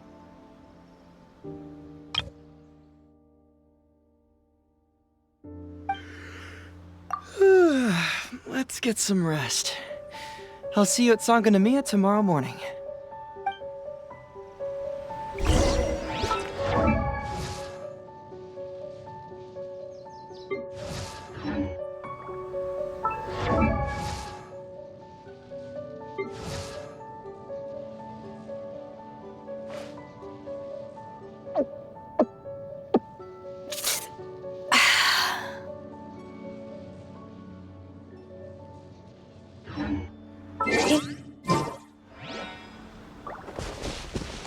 Oh, officer, don't forget to tell the officials how cooperative we've been.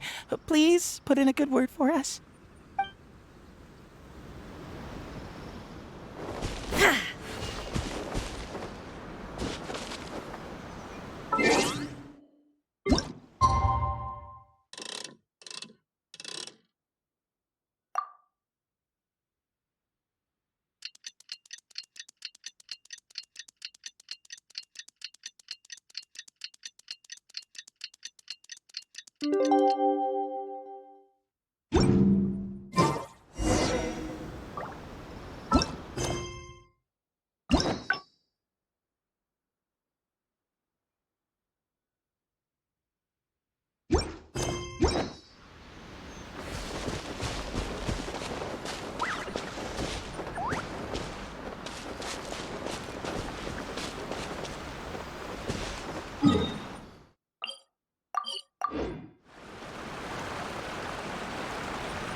Who are you?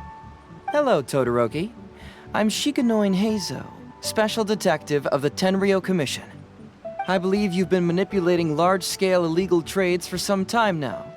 Mind if we talk about that for a bit? You can't just go around spewing such nonsense, young man.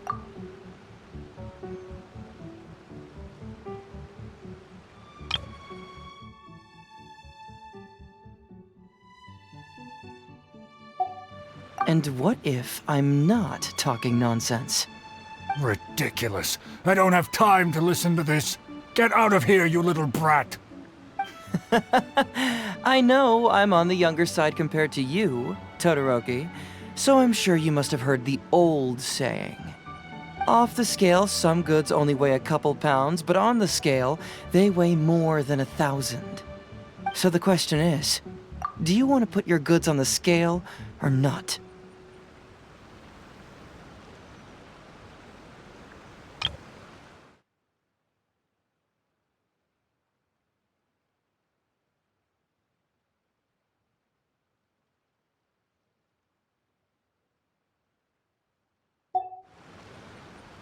What are you trying to say? Well, nothing. All I want to hear is you personally confirming what we already know to be the truth. Masashi! Tokuda! Arrest these people! Huh? Todoroki, what's wrong? Who dares to cause trouble at Sangonomiya Shrine? Huh? Wait, it's... Captain? What are you doing? These crooks are trying to pry into the secrets of Watatsumi. We mustn't let them go. But, no. There must be some kind of misunderstanding. Todoroki, this is the captain of Swordfish 2, one of our own. It doesn't matter who they are. Remember what General Goro told you? A long-term goal of Watatsumi is to revive its trade and commerce. And since you have been assigned to work with me, it's my orders that count around here.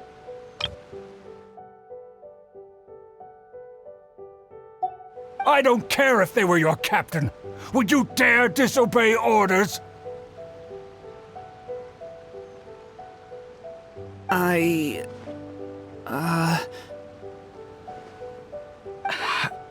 What do we do? Well, what are you waiting for? All right, I see how it is. If you two won't do it, I will.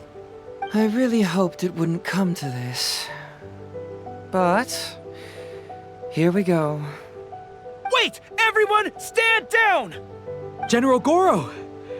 You're here! My apologies, Traveler, Detective Heizo. I wasn't telling you the truth. Todoroki, the Traveler here is the hero who saved Watatsumi Island. Without him, Watatsumi Island would never have found the peace it has today. We mustn't raise our weapons against him. How could you be so naive, General Goro?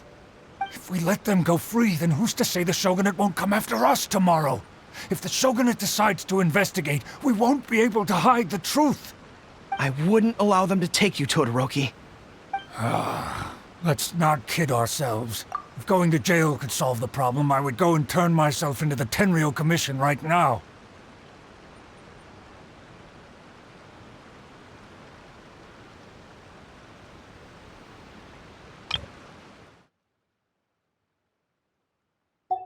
The question is, what are we going to do with the goods? Will you be able to keep them? Not to mention the chance of astronomical fines. Can you afford that? Goro, we both know that Watatsumi Island is a barren land. Plant 100 radishes here and maybe only 3 would grow. And those 3 combined would still be smaller than just 1 carrot imported from elsewhere.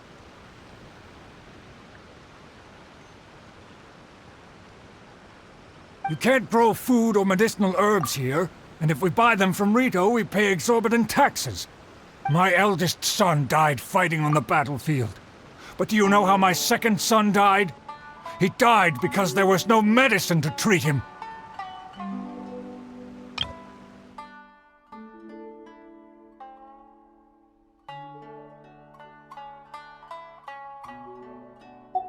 You awarded both of them medals of honor. But did that save their lives? Can medals heal Tokuda and Masashi's wounds? No. It was the medicine that I got that saved their lives.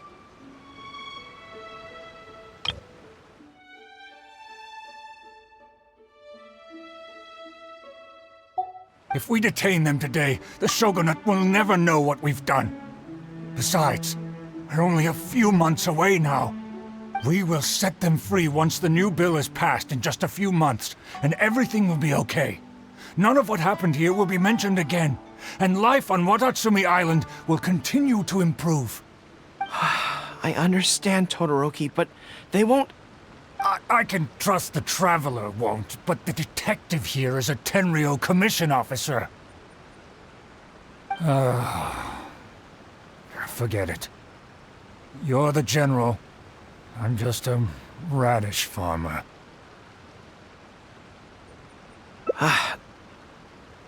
It's a new commodity tax bill currently being drafted by the Kanjo Commission.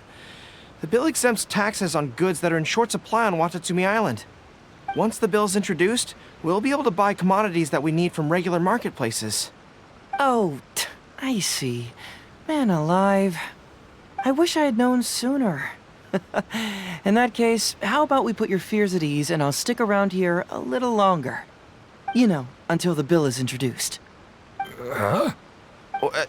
Detective Hazo, are you saying that... Detective Hazo, are you saying that... You mean you're willing to stay here, young man? Come on, you two. What's with the strange looks? You've been keeping me under close surveillance, haven't you? Surely you must have noticed that aside from being a detective, I'm also an ordinary tourist who likes to enjoy good scenery.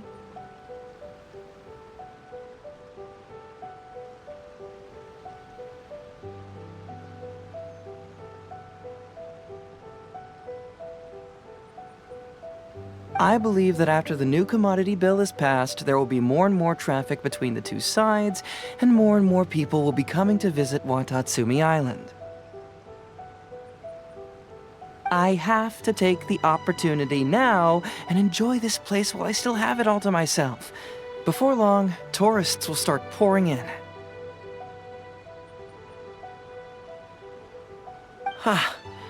Thank you, Detective Hazo.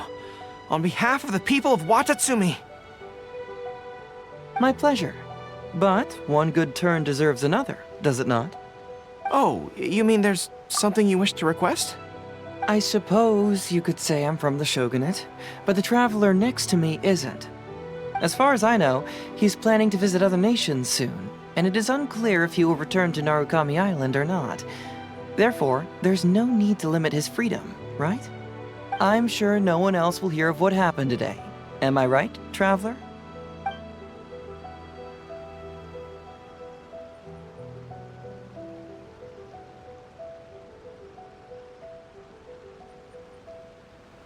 Well, it's settled then.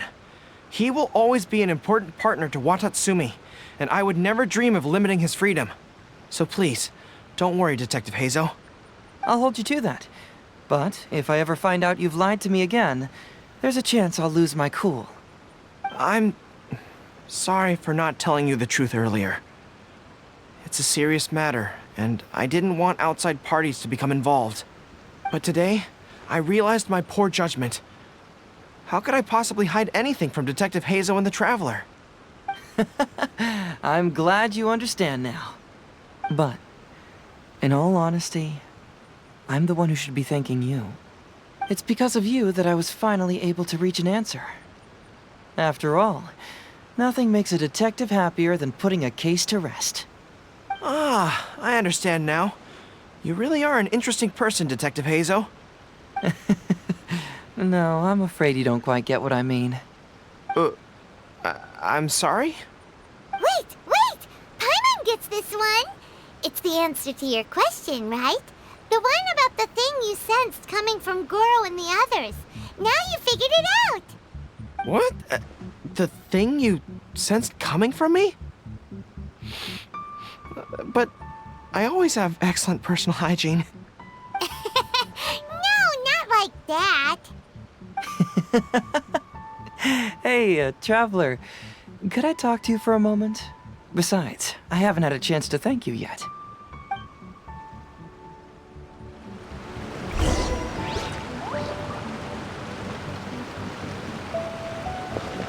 I apologize again for not being completely honest with you.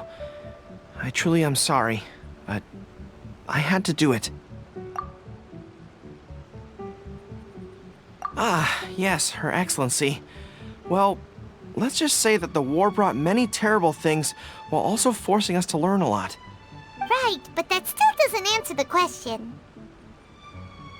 Well, Aren't you curious about who's been pushing for the new commodity bill? It certainly isn't the Kanjo Commission, because it doesn't immediately benefit them. And we don't have any connections there. Yeah, it's kinda as if the gods suddenly appeared to offer you a divine hand. Yeah, the gods. I was invited to attend the Iridori Festival on Narukami Island with Her Excellency a while back. At the festival, I waited in the marketplace while Her Excellency...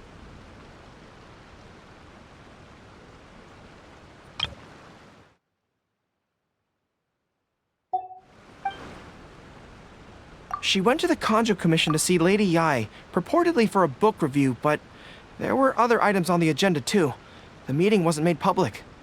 Following her return, we began our attempts at boosting commercial activity, and it wasn't long before there was a push for a new commodity bill on Narukami Island.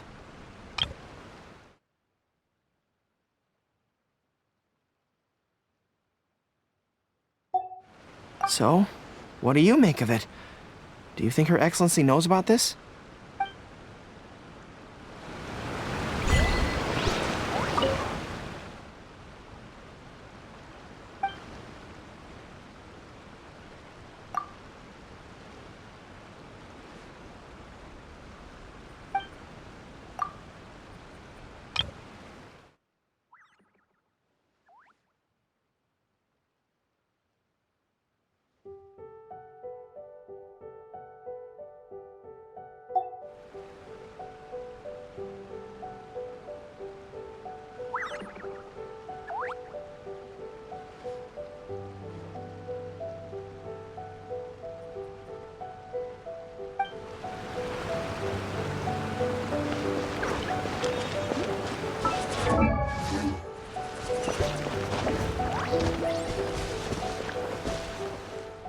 Hey, there you are.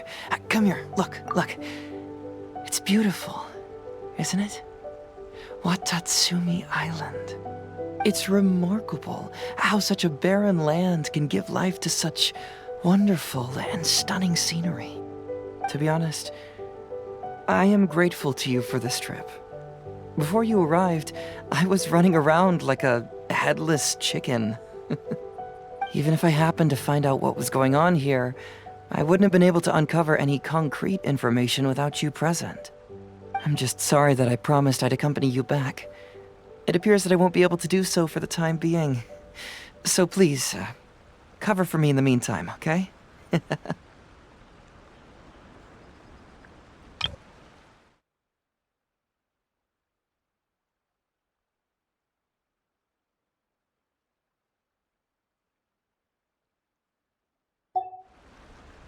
It's all in the past now.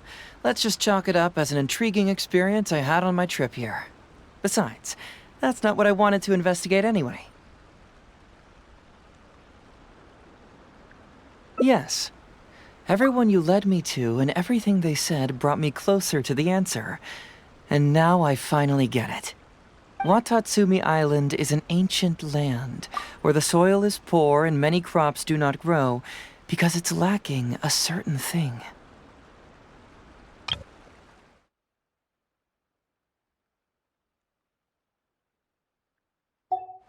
But what the inhabitants of this land do have is bravery.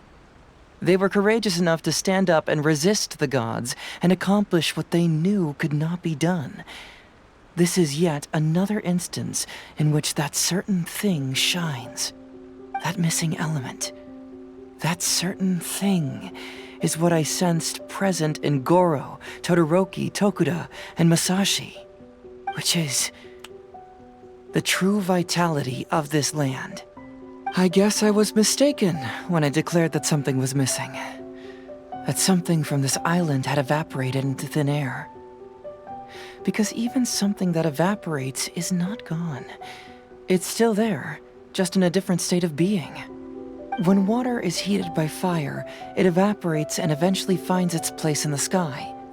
Similarly, when the land was harmed, its vitality evaporated and eventually found its place among the inhabitants. This is the final answer I've been searching for. Anyway, Thanks again. You know, even though we just met, I wish you could be my partner all the time. Call me Grady, I guess. But, of course, I know that's impossible. You have your own journey to complete. So I'll just keep doing what I can. Hopefully keeping my memories from evaporating safe and sound in my mind. That way, I'll always be able to remember these beautiful things. The beauty of Watatsumi Island, the people who are full of life and vitality. And you two, who are by my side.